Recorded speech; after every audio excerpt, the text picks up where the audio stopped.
గౌరవ ముఖ్యమంత్రి గారు.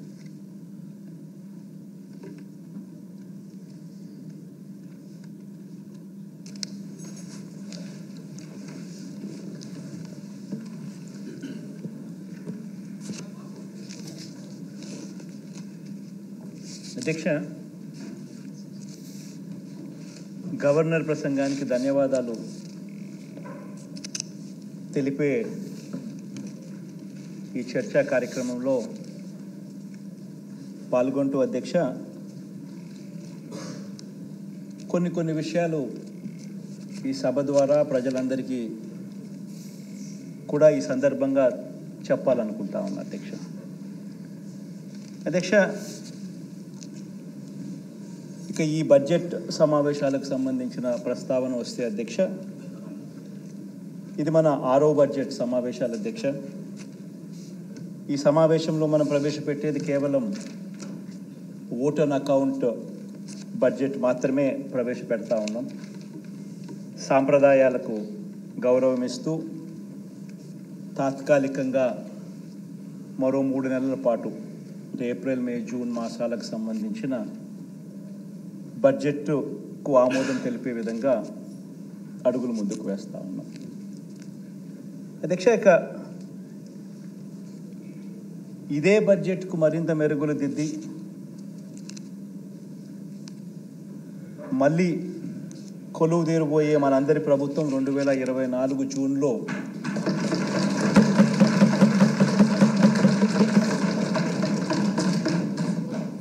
ఇదే సభలో అధ్యక్ష పూర్తి స్థాయి బడ్జెట్ను సమర్పిస్తుంది అని కూడా చెబుతూ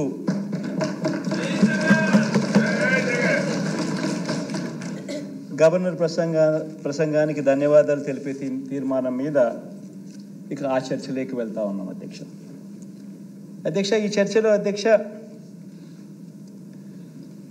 5 ప్రజా బడ్జెట్లు ప్రవేశపెట్టిన ప్రభుత్వం మీద అధ్యక్ష ప్రతిపక్షం వేస్తూ ఉన్న నిందలు,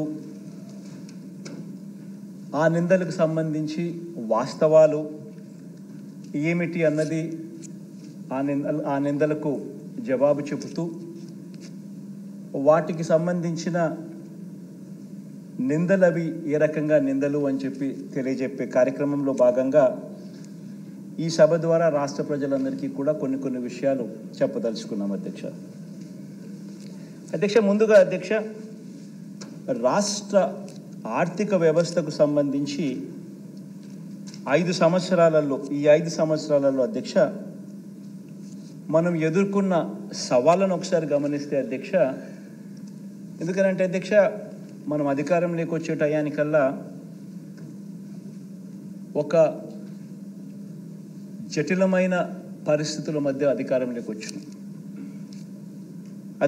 వచ్చిన తర్వాత అధ్యక్ష మనం ఎదుర్కొన్న సవాళ్ళు అధ్యక్ష బహుశా ఎప్పుడూ కూడా ఊహించని విధంగా జరిగాయి. రాష్ట్ర ఆదాయాలు తగ్గడం, అనుకోకుండా ఖర్చులు పెరగడం, కోవిడ్ మహమ్మారి అనేది ఎప్పుడూ కూడా దేశంలో కూడా ఎప్పుడు కూడా నాకు తెలిసినంత వరకు, నాకు ఊహకు తెలిసినంత వరకు ఇటువంటి పరిస్థితులు ఏదైనా ఉంటాయన్నది కూడా ఊహించలేదు. మామూలుగా రాష్ట్ర ఆదాయాలు ఎప్పుడూ కూడా ఈ సంవత్సరం రాష్ట్ర ఆదాయం ఎంత ఉంటే మరుసటి సంవత్సరం వచ్చేసరికి ఆ రాష్ట్ర ఆదాయం ఒక 10%, 15% పెరిగే పరిస్థితులే ఉంటాయి తప్ప ఎప్పుడూ కూడా రాష్ట్ర ఆదాయం ఇంతుంటే నెక్స్ట్ సంవత్సరంకి వచ్చేసరికి రివర్స్ తగ్గడము అన్నది ఎప్పుడూ కూడా చూడలేదు అధ్యక్ష. అటువంటి విచిత్రమైన పరిస్థితులు చూసాం.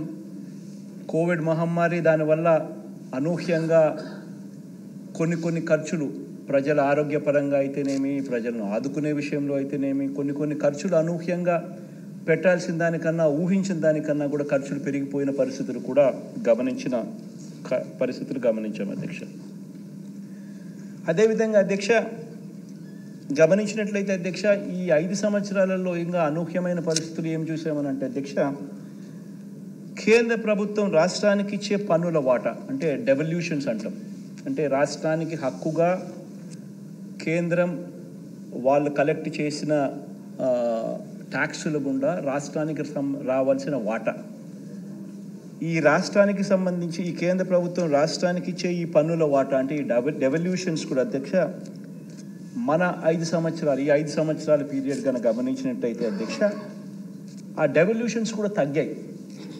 దానికి ముందు 5 సంవత్సరాలు చంద్రబాబు నాయుడు గారి పాలనలో ఉన్న 5 సంవత్సరాలతో ఈ 5 సంవత్సరాల పరిస్థితి ఏమిటి అని గమనిస్తే కేంద్రం నుంచి రావాల్సిన డెవల్యూషన్స్ కూడా మన రాష్ట్రానికే కాదు అన్ని రాష్ట్రాలకు కూడా రాష్ట్రానికి వచ్చి డెవల్యూషన్స్ కూడా తగ్గిన పరిస్థితుల్లో ఈ రాష్ట్రం ప్రయాణం చేసిందని కూడా మనం చూసిన పరిస్థితులు అధ్యక్ష.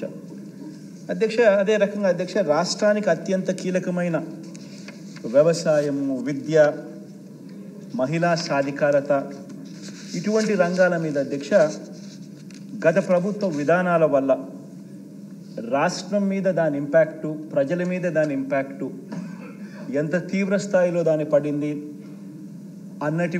అటువంటి పరిస్థితుల్లో కూడా మనం ప్రయాణం చేస్తూ రాష్ట్రాన్ని 5 సంవత్సరాలలో ఈ ముందుకు నడపవలసిన పరిస్థితి వచ్చింది అధ్యక్ష. ఇక 4వది అధ్యక్ష రాష్ట్ర విభజన తర్వాత ఇప్పటికీ కూడా అధ్యక్ష మనం ఎదుర్కొంటున్న ఇబ్బందులు మనల్ని ఇప్పటికి కూడా మనల్ని వెంటాడుతూ ఉన్న రెవెన్యూ లోటు ఇవన్నీ కూడా ఈ 5 సంవత్సరాలలో అనూహ్య పరిస్థితుల మధ్య ఇటువంటి అన్ని పరిస్థితులను అధిగమించి ఈ 5 సంవత్సరాలలో ఒక గొప్ప పాలన చేయగలిగాము అని చెప్పి కూడా గర్వంగా కూడా చెప్పగలం అధ్యక్ష. ఇక నేను చెప్పిన ఈ 4 అంశాలకు సంబంధించి అధ్యక్ష ఒకసారి గమనించినట్లే అయితే అధ్యక్ష కోవిడ్ అధ్యక్ష ఈ కోవిడ్కి సంబంధించి ఈ కోవిడ్ కారణంగా అధ్యక్ష ఈ 2 ఆర్థిక సంవత్సరాలు ప్రపంచంతో పాటు మనం కూడా అధ్యక్ష అనేక సవాళ్ళను ఎదుర్కోవాల్సిన పరిస్థితి వచ్చింది అధ్యక్ష. రాష్ట్ర ఆదాయాలు దాదాపుగా 66,000 కోట్ల రూపాయలు మనం కోల్పోయాం అధ్యక్ష ఈ 2 సంవత్సరాలలో. కోవిడ్కి సంబంధించి ఈ 3 సంవత్సరాలు 2019 నుంచి 2022 వరకు 2019 నుంచి 2022 వరకు ఈ 3 సంవత్సరాలు ఒకసారి గమనించినట్టయితే అధ్యక్ష రాష్ట్రానికి సంబంధించిన ఆదాయాలు మనకు రావాల్సిన ఆదాయాలు దాదాపుగా 66,116 కోట్ల రూపాయలు నష్టపోయిన పరిస్థితి మనం కనపడతా ఉంది అధ్యక్ష. అదే అధ్యక్ష ఒకసారి గమనించినట్లయితే అధ్యక్ష ఈ స్లైడ్ కూడా ఒకసారి చూస్తే కంపౌండెడ్ యాన్యువల్ గ్రోత్ రేట్ అంటే రాష్ట్రం ఇంతకుముందు 2015 నుంచి 2019 అంటే గత పాలనలో రాష్ట్రంలో స్టేట్ ట్యాక్స్ రెవెన్యూస్ ఏ రకంగా పెరిగాయి అని చెప్పి చూస్తే రాష్ట్రంలో పెరిగిన స్టేట్ ట్యాక్స్ రెవెన్యూస్ దాదాపుగా 13.29% ప్రతి సంవత్సరం compounded annual growth rate tax revenues పెరుగుతూ పోతూ ఉన్నాయి. అంటే నేను అంటా ఉన్నాను అధ్యక్ష రాష్ట్రంలో ఆదాయం ట్యాక్స్ రెవెన్యూస్ ఈ సంవత్సరం ఇంత ఉంది అని అంటే రేపు సంవత్సరం పెరిగేదే కానీ తగ్గేది ఎక్కడా ఉండదు అని చెప్పి ఆ రకంగా గత 5 సంవత్సరాల గత సంవత్సరం 5 సంవత్సరాలు చూస్తే state compounded annual growth rate of state tax revenues పెరుగుదల చూస్తే 13.29%గా ఉంది అధ్యక్ష. అదే పెరుగుదల అదే మాదిరిగానే అదే పర్సంటేజ్ 13.29% గ్రోత్ రేట్తో అడుగులు ముందుకు పడిందంటే ఆదాయం రాష్ట్ర ప్రభుత్వానికి ఈ ట్యాక్స్ రెవెన్యూస్ రూపకంలో 2,24,603 కోట్ల రూపాయలు రావాల్సింది అధ్యక్ష ఆ 3 సంవత్సరాలకు కలిపి 2019, 20, 21 సంవత్సరాలకు సంబంధించి. అయితే రాష్ట్రానికి వచ్చింది ఎంత అని అంటే కేవలం 1,85,687 కోట్ల రూపాయలు మాత్రమే రాష్ట్రానికి ఆదాయం వచ్చింది ఈ ట్యాక్స్ రెవెన్యూస్ రూపకంలో. అంటే రాష్ట్రం ఈ 3 సంవత్సరాలలో నష్టపోయినది ట్యాక్స్ రెవెన్యూస్ రూపకంలో కోవిడ్ మహమ్మారి వల్ల 38,916 కోట్ల రూపాయలు రావాల్సిన ఆదాయంలో రాష్ట్రం నష్టపోయిన పరిస్థితులు అక్కడ కనిపిస్తూ ఉంటే రెండో వైపున గమనించినట్లయితే అధ్యక్ష compounded annual growth rate central గవర్నమెంట్కి కూడా వాళ్ళ ట్యాక్స్ రెవెన్యూస్ కూడా ఏదైతే పెరుగుదల 12.76% పెరుగుదలతో వాళ్ళకు గత 5 సంవత్సరాల్లో వాళ్ళకుంటే వాళ్ళకు కూడా ఇదే మాదిరిగానే దెబ్బపడి వాళ్ళు స్టేట్ గవర్నమెంట్స్కి ఇచ్చే డెవల్యూషన్స్ కూడా వాళ్ళు కూడా ఇవ్వలేకపోయారు. అనుకున్న మేరకు వాళ్ళు కూడా ఇవ్వలేకపోయిన పరిస్థితుల కారణంగా వాళ్ళకు ఆ పరంగా కూడా చూస్తే 27,200 కోట్ల రూపాయలు ఆ రకంగా మనకు డెవల్యూషన్స్లో మామూలు పరిస్థితుల్లో అయితే కేంద్ర ప్రభుత్వం నుంచి మనకు రావాల్సిన డెవల్యూషన్స్, మనకు రావాల్సిన డబ్బులు, కేంద్రం నుంచి మన వాటాగా రావాల్సిన డబ్బులు కూడా మనం కోల్పోవడం జరిగింది. ఆ రెండు పరంగా చూస్తే 66,116 కోట్ల రూపాయలు రాష్ట్ర ఆదాయాలు మనకు నష్టపోయిన పరిస్థితులు ఈ 3 సంవత్సరాల కాలంలో మనం మనం క్లియర్ కట్గా కనిపిస్తూ ఉంది అధ్యక్ష. ఇలా కోల్పోయిన ఆదాయంలో అధ్యక్ష సొంత పన్నుల రాబడి ఉంది, అలాగే కేంద్ర పన్నులలో రావాల్సిన వాటా కూడా రెండు కూడా ఉంది అధ్యక్ష. ఆదాయాలు కోల్పోవడం, ఖర్చుల భారం పెరగటం, తద్వారా అప్పులు పెరగటం, ఇవన్నీ కూడా ఒక గొలుసు కట్టగా ప్రపంచంలోని దాదాపు అనేక దేశాల ఆర్థిక వ్యవస్థలను కుదిపేయడం కూడా మనం అంతా కూడా గమనించాం. దీనివల్ల ఏం జరిగింది అని అంటే అధ్యక్ష, దీని ఇంపాక్ట్ ఆఫ్ దిస్ ఇస్ ఆదాయాలు కోల్పోవడం, ఖర్చులు పెరగడం. ఈ రెండిటి వల్ల ఏం జరిగింది అని అంటే ఏం జరిగిందనంటే దేశమే కాదు అధ్యక్ష, ఇతర దేశాలు కూడా, including our country, including every state, including country, including దేశాలు కూడా, అందరూ కూడా అప్పులు పెరగటం, ఇవన్నీ కూడా ఒక గొలుసు కట్టుగా ప్రపంచంలోని దాదాపు అనేక దేశాల ఆర్థిక వ్యవస్థలను కుదిపేయటం కూడా మనం అంతా చూసాం. మన దేశంలో కూడా చాలా రాష్ట్రాలు, మన రాష్ట్రం గురించి తర్వాత చెప్తాను ఎంత మెరుగ్గా మనం చేశామన్నది. బట్ దీని కారణం, దీని రామిఫికేషన్స్ ఏమిటి అని అంటే ఆదాయాలు కోల్పోవడం, ఖర్చులు పెరగటం, తద్వారా అప్పులు పెరగటం, ఇవన్నీ కూడా ఒక గొలుసు కట్టుగా ప్రపంచంలోని దేశమే కాకుండా ప్రపంచంలోని అన్ని దేశాల పరిస్థితి కూడా అదే అయింది. అలాంటి పరిస్థితుల్లో అధ్యక్ష కేంద్ర ప్రభుత్వానికి సంబంధించిన గుణాంకాలు కూడా ఒకసారి మనం అంతా కూడా గమనికలో తీసుకుంటే, కేంద్ర ప్రభుత్వం అధ్యక్ష 2013-14లో అధ్యక్ష వాళ్ళకు సంబంధించిన డెట్ టు జీడిపి రేషియో, అంటే వాళ్ళకు సంబంధించిన డెట్ టు జీడిపి రేషియో 2013-14లో అది 50% ఉంటే అధ్యక్ష, వారు అనుసరించిన విధానాల వల్ల దాన్ని 2018-19 సంవత్సరానికి వచ్చేసరికి డెట్ టు జీడిపి రేషియోను తగ్గించగలిగారు. 50% 2013-14 ఉంటే 48% దాన్ని తీసుకొని రాగలిగారు.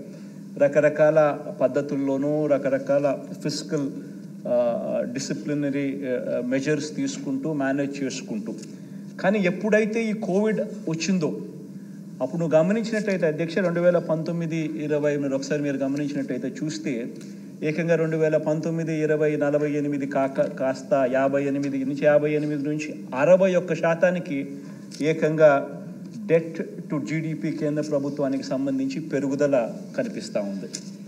అంటే ఏకంగా డెట్ టు జీడిపి ఏకంగా 48% నుంచి ఏకంగా 61%కి పోయి ఇవాళటికి కూడా 2023-24లో కూడా 57%లో అది ఈ రోజుకి కూడా ప్రయాణం కనిపిస్తూ ఉంది అధ్యక్ష. ఇక రెండో అంశం అధ్యక్ష, కేంద్ర ప్రభుత్వం రాష్ట్రానికి ఇచ్చే పన్నుల వాటా కూడా ఒకసారి గమనించినట్లయితే అధ్యక్ష, స్లైడ్ నెంబర్ 3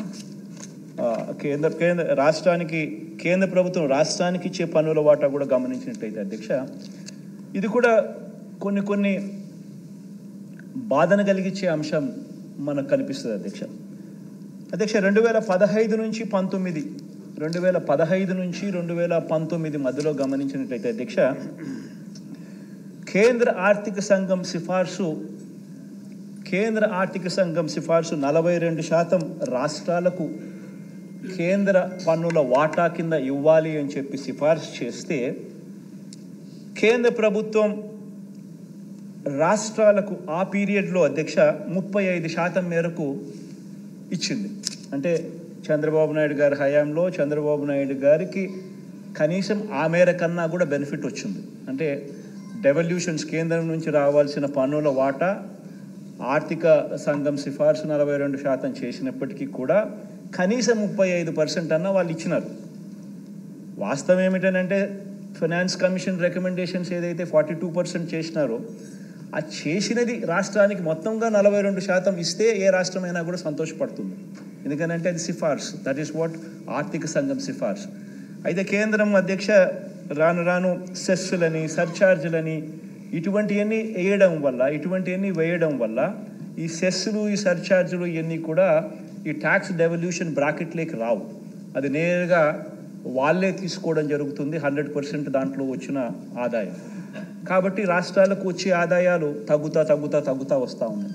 అదే ఒకసారి గమనిస్తే అధ్యక్ష 13th ఫైనాన్స్ కమిషన్ గమనిస్తే 13th ఫైనాన్స్ కమిషన్ పీరియడ్లో కేంద్ర ఆర్థిక సంఘం సిఫార్సు 32% చేస్తే అప్పట్లో 28% రాష్ట్రాలకు ఇచ్చే పరిస్థితి. అదే 14th ఫైనాన్స్ కమిషన్ 14వ ఆర్థిక సంఘం సిఫార్సు 42% చేస్తే కనీసం దాంట్లో 35% అన్నా కానీ కనీసం రాష్ట్రాలకు ఇచ్చే పరిస్థితి.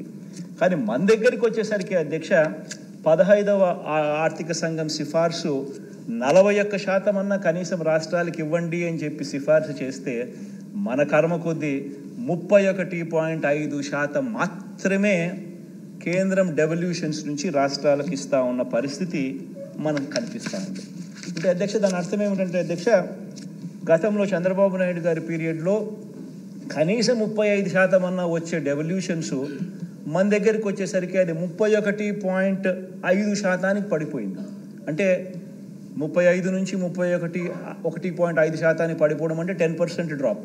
అంటే ఆ డెవల్యూషన్స్లో కూడా మనకు గతంలో చంద్రబాబు నాయుడు గారి హయాంలో డెవల్యూషన్స్ ఎంతైతే వచ్చినాయో ఆ డెవల్యూషన్స్ కూడా మనకు రాని పరిస్థితిలో రాష్ట్రాన్ని మనం నడపవలసిన క్లిష్టమైన పరిస్థితులు మనం నడిపాము అని చెప్పడానికి చూపిస్తా ఉన్న డేటా అధ్యక్ష.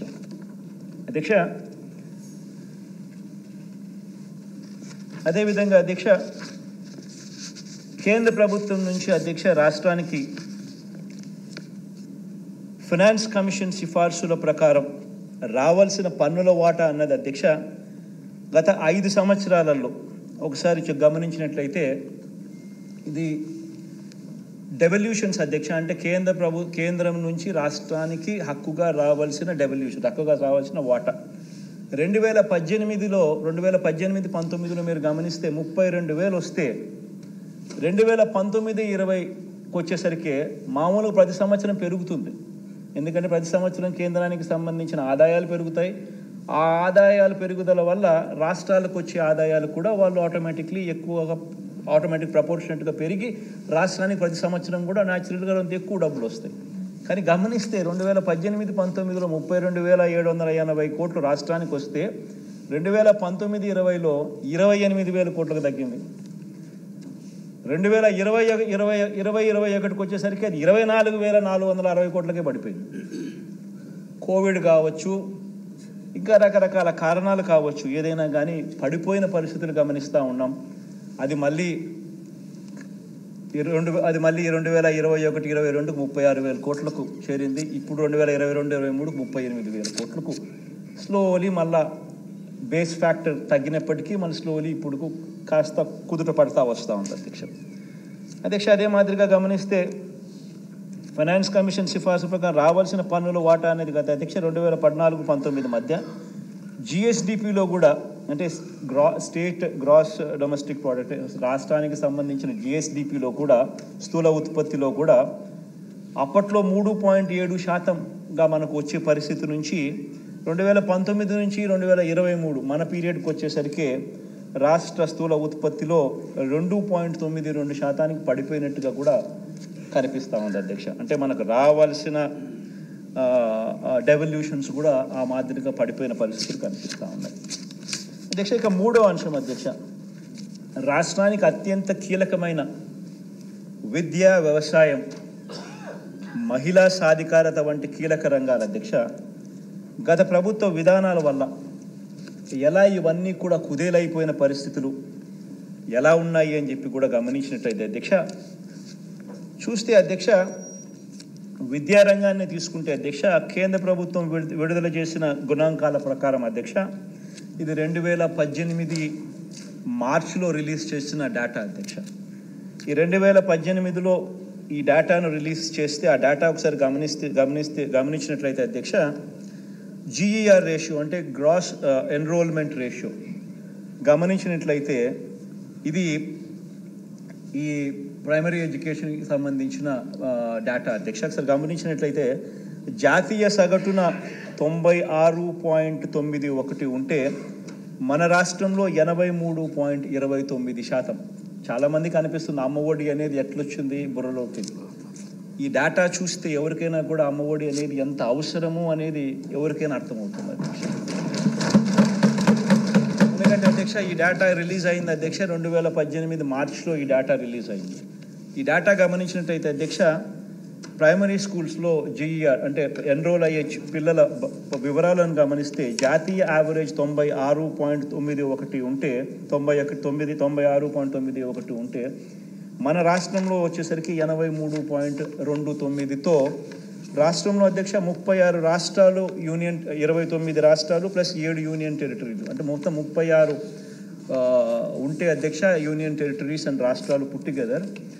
మన రాష్ట్రం we were figuring ourselves in the bottom most 32 అంటే చివరి బాటంలో 32 ర్యాంక్లో మనం ఉన్నాం 36లో. ఆ రకమైన అధ్వానమైన పరిస్థితిలో మనం ఉన్న పరిస్థితి కనిపిస్తుంది అధ్యక్ష. అంటే అటువంటి పరిస్థితిలో మనం రావడం జరిగింది. అటువంటి పరిస్థితిలో ఎడ్యుకేషన్ మీద మనం థ్రస్ట్ ఇవ్వడం ఎంత అవసరమో మనం భావించి థ్రస్ట్ ఇవ్వడం మొదలుపెట్టడం జరిగింది అధ్యక్ష. అధ్యక్ష సిమిలర్లీ అధ్యక్ష రైతుల పరిస్థితి కూడా ఒకసారి గమనించినట్టయితే అది కూడా అంతే అధ్యక్ష. 87,612 కోట్ల రూపాయల అధ్యక్ష రుణాలన్నీ కూడా రైతులందరికీ కూడా మొదటి సంతకంతోనే తాను మాఫీ చేస్తాను, బ్యాంకుల్లో పెట్టిన బంగారం నేను ఇంటికి రావాలి అని అంటే చంద్రబాబు ముఖ్యమంత్రి కావాలి అని చెప్పి రకరకాలుగా టీవీలలో అడ్వర్టైజ్మెంట్లు వేయడము, ప్రతి చోట కూడా అబద్ధాలతో మోసాలతో మీటింగులు పెట్టడం, ఇవన్నీ చెప్పి ఏ రకంగా మోసం చేసి లాస్ట్కి 87,612 కోట్ల రూపాయలు రైతులు ఈయన కట్టద్దు అని అంటే కట్టకపోవడం వల్ల అవి తడిచి మూపుడైపోయిన పరిస్థితులు కనిపిస్తూ ఉన్నాయి. బ్యాంకుల్లో పెట్టిన బంగారం ఇంటికి రాని పరిస్థితి కనిపిస్తూ ఉంది. ఏకంగా ఈయన ఎంత చేశాడు అని అంటే మొట్టమొదటి సంతకం రుణమాఫీ అని చెప్పిన వ్యక్తి మొట్టమొదటి సంతకం రుణమాఫీ కదా దేవుడు ఎరుగు 5 ఏళ్ళు కలిపి కూడా కేవలం 15,000 కోట్ల రూపాయలు కూడా రైతులకు ఇవ్వని పరిస్థితి అధ్యక్ష. దీంతో రైతులు జీవితాలే నిజంగానే అగమ్యగోచరంగా కూడా తయారైన పరిస్థితులు కూడా మనం అంతా మన కళ్ళతోనే మనం చూసాం. బ్యాంకుల్లో పెట్టిన బంగారు ఏ రకంగా వేలం వేయడం కూడా మన కళ్ళారా మనం కూడా చూసాం అధ్యక్ష. అదే మాదిరిగా అధ్యక్ష పొదుపు సంఘాలకు సంబంధించి కూడా అదే పరిస్థితి. మహిళలకు సంబంధించి మహిళ ఆర్థిక స్వావలంబనకు సంబంధించి 14,205 కోట్ల రూపాయలు పొదుపు సంఘాల రుణాలన్నీ మాఫీ చేస్తానని చెప్పడం, మాఫీ చేయకపోగా 2016 అక్టోబర్ నుంచి 0 వడ్డీ అనే పథకాన్ని సైతం ఆకచెల్లెమ్మలకు ఇవ్వకుండా అది కూడా రద్దు చేసేయడం, వీటి అన్నిటి ద్వారా ఏకంగా పొదుపు సంఘాలకు సంబంధించిన NPAs అండ్ అవుట్ స్టాండింగ్స్ ఆకచెల్లెమ్మలకు దాదాపుగా 18% ఎగబాకిన పరిస్థితులు మనం అంతా చూసాం. A గ్రేడ్ B గ్రేడ్ సంఘాలు పూర్తిగా పక్కకి వెళ్ళిపోయి అన్నీ కూడా దిగజారిపోయిన పరిస్థితుల్లో కూడా ఆ సంఘాల పరిస్థితులు మనం గమనించాం. ఇవన్నీ కూడా ఇలాంటి పరిస్థితుల్లో మనం రాష్ట్రాన్ని మన పరిపాలన చేసే కార్యక్రమం మనం ముందుకు వేయాల్సి వచ్చింది. దానికి తగ్గట్టుగానే మహిళలకు సంబంధించి వాళ్ళ కాళ్ళ మీద నిలబెట్టే దిశగా ప్రతి అడుగు కూడా ఇలాంటి పరిస్థితుల్లో వేయాల్సి వచ్చింది అధ్యక్ష. ఇక మనం అధికారంలోకి వచ్చేసరికి అధ్యక్ష పరిస్థితులు గమనించినట్లయితే ఇంకొక న్యాయమైన పరిస్థితిలో మనం ఎక్కడ అధికారంలోకి వచ్చినామంటే అధ్యక్ష రాష్ట్ర విభజన తర్వాత ఇప్పటికీ కూడా అధ్యక్ష మనం ఎదుర్కొంటున్న అనేక ఇబ్బందుల్లో అధ్యక్ష మనల్ని వెంటాడుతూ ఉన్న రెవెన్యూ లోటును, ఆ రెవెన్యూ లోటుకు మూలాలను కూడా ఒకసారి గమనించినట్లయితే అధ్యక్ష 60 ఏళ్ళుగా అధ్యక్ష మనమంతా కూడా కలిసికట్టుగా ఉమ్మడి ఆస్తిగా నిర్మించుకున్న హైదరాబాద్ నగరం అధ్యక్ష. It's an economic power house అధ్యక్ష. నేను మాటి మాటికి నేను విశాఖపట్నం అని ఎందుకు చెప్తాను అని అంటే ఎందుకు అంతగా దాని గురించి ప్రస్తావిస్తానంటే దానికి కారణం ఏంటి అధ్యక్ష, ప్రతి రాష్ట్రానికి ఒక ఎకనామిక్ పవర్ హౌస్ ఉండాలి. ఒక ఎకనామిక్ పవర్ హౌస్ అనేది రాష్ట్రానికి లేకపోతే, ఒక హైదరాబాదో, ఒక బెంగళూరు, ఒక చెన్నైయో ఇటువంటి నగరాలు ఏ రాష్ట్రానికైనా లేకపోతే రాష్ట్రానికి సంబంధించిన ఆదాయాలు ఎప్పటికీ పెరగవు. రాష్ట్రానికి సంబంధించిన ఆదాయాలు ఎప్పటికీ కూడా పెరగవు. దానికి నిదర్శనమే అధ్యక్ష ఏ రకంగా మనం హైదరాబాద్ కోల్పోయి ఏ రకంగా మనం నష్టపోయినాము అని చూపించే డేటా అధ్యక్ష విభజన కారణంగా అధ్యక్ష ఒకసారి గమనించినట్లయితే అధ్యక్ష దాంట్లో ఆ స్లైడ్ గమనించినట్లయితే అధ్యక్ష విభజన కారణంగా అధ్యక్ష స్థూల ఉత్పత్తి పరంగా అంటే జిఎస్డిపి పరంగా ఒకసారి గమనించినట్లయితే కంబైన్డ్ రాష్ట్రానికి సంబంధించిన జిఎస్డిపి 17,31,148 కోట్లు 2018-19లో ఉంటే 50% మనకు తెలంగాణకు ఇంకొక 50% కనిపిస్తూ ఉంది. కానీ అక్కడ చూడాల్సింది ఏమిటంటే అధ్యక్ష ఆ 50% 58% జనాభాకు, ఈ 50% 42% జనాభాకు. ఇది చాలా చాలా ఇంపార్టెంట్ అంశం అధ్యక్ష. ఎందుకంటే దీని ఇంపాక్ట్ ఏమిటి అని అంటే రాష్ట్రం ప్రతి సంవత్సరం 13,000 కోట్లు నష్టపోతుంది. 58% జనాభాకు 50% జిఎస్డిపిలో వాటా, ఇంకొక 50% వాటా 42% జనాభాకు. The impact of that is రాష్ట్రం 13,000 కోట్ల రూపాయలు నష్టపోతూ ఉన్న పరిస్థితి ప్రతి సంవత్సరం. ఇంకా ఒక సైడ్ గమనించినట్టయితే అధ్యక్ష జనాభా చూస్తే మంది 5,14,00,000 2018-19లో, తెలంగాణలో 3,63,00,000. అది జనాభా పరంగా కనిపిస్తూ ఉంది. రాష్ట్ర విభజన వల్ల అధ్యక్ష తలసరి ఆదాయం తగ్గిపోయింది. తలసరి ఆదాయం అధ్యక్ష రాష్ట్ర విభజన వల్ల తెలంగాణలో 2,36,000 తలసరి ఆదాయంగా అక్కడ వాళ్ళకుంటే మన ఆదాయం 1,69,000 మాత్రమే ఉన్న పరిస్థితి మనకు కనిపిస్తూ ఉంది, మన తలసరి ఆదాయం అధ్యక్ష. అదే రకంగా అధ్యక్ష స్టేట్స్ ఓన్ ట్యాక్స్ రెవెన్యూస్ అంటే రాష్ట్రానికి ట్యాక్సుల రూపాన వచ్చే ఆదాయాన్ని కూడా ఒకసారి గమనించినట్లయితే అది కూడా చూస్తే అధ్యక్ష 2018-19కి వచ్చేసరికి ఆంధ్ర రాష్ట్రం 58% జనాభా పెట్టుకొని స్టేట్స్ ఓన్ ట్యాక్స్ రెవెన్యూస్ 58,000 కోట్లు అయితే, తెలంగాణ 42% జనాభా పెట్టుకొని వాళ్ళ స్టేట్స్ ఓన్ రెవెన్యూస్ 65,000 కోట్లు. తక్కువ జనాభాకు ఎక్కువ ఆదాయం, ఎక్కువ జనాభాకు తక్కువ ఆదాయం స్టేట్స్ ఓన్ రెవెన్యూస్ పరిస్థితి కూడా ఆ మాదిరిగా కనిపిస్తూ ఉంది అధ్యక్ష. ఇక్కడ మోస్ట్ ఇంపార్టెంట్ ఆస్పెక్ట్ ఏంటంటే అధ్యక్ష బాయన్సీ అధ్యక్ష. ట్యాక్స్ బాయన్సీ అనేది వెరీ వెరీ ఇంపార్టెంట్ అంశం. అంటే ఎప్పుడైనా కూడా ట్యాక్సులు ఎప్పుడు పెరుగుతాయి అని అంటే అగ్రేరియన్ ఎకానమీగా ఉన్న మనలాంటి రాష్ట్రాలలో ట్యాక్స్లలో పెరుగుదల తక్కువ ఉంటుంది అధ్యక్ష. ఈ సర్వీసెస్ సెక్టర్ ఎక్కడైతే ఉంటుందో ఈ పెద్ద పెద్ద సిటీస్లో ఈ కంప్యూటర్స్ కానీ ఈ ఐటీ కానీ ఇవన్నీ ఈ సర్వీసెస్ సెక్టర్స్ ఎక్కడైతే ముమ్మరంగా ఉంటుందో ఈ సిటీస్లో అక్కడ tax revenues buoyancy for tax revenues అనేది ఎక్కువ ఉంటుంది. గమనించినట్లయితే అధ్యక్ష ఆ బాయన్సీ ఆఫ్ ట్యాక్స్ రెవెన్యూస్, అందుకే నేను విశాఖపట్నం అని చెప్పి అంత గట్టిగా ఎందుకు అంతగా చెప్తా ఉంటాను అంటే దానికి కారణం అది అధ్యక్ష.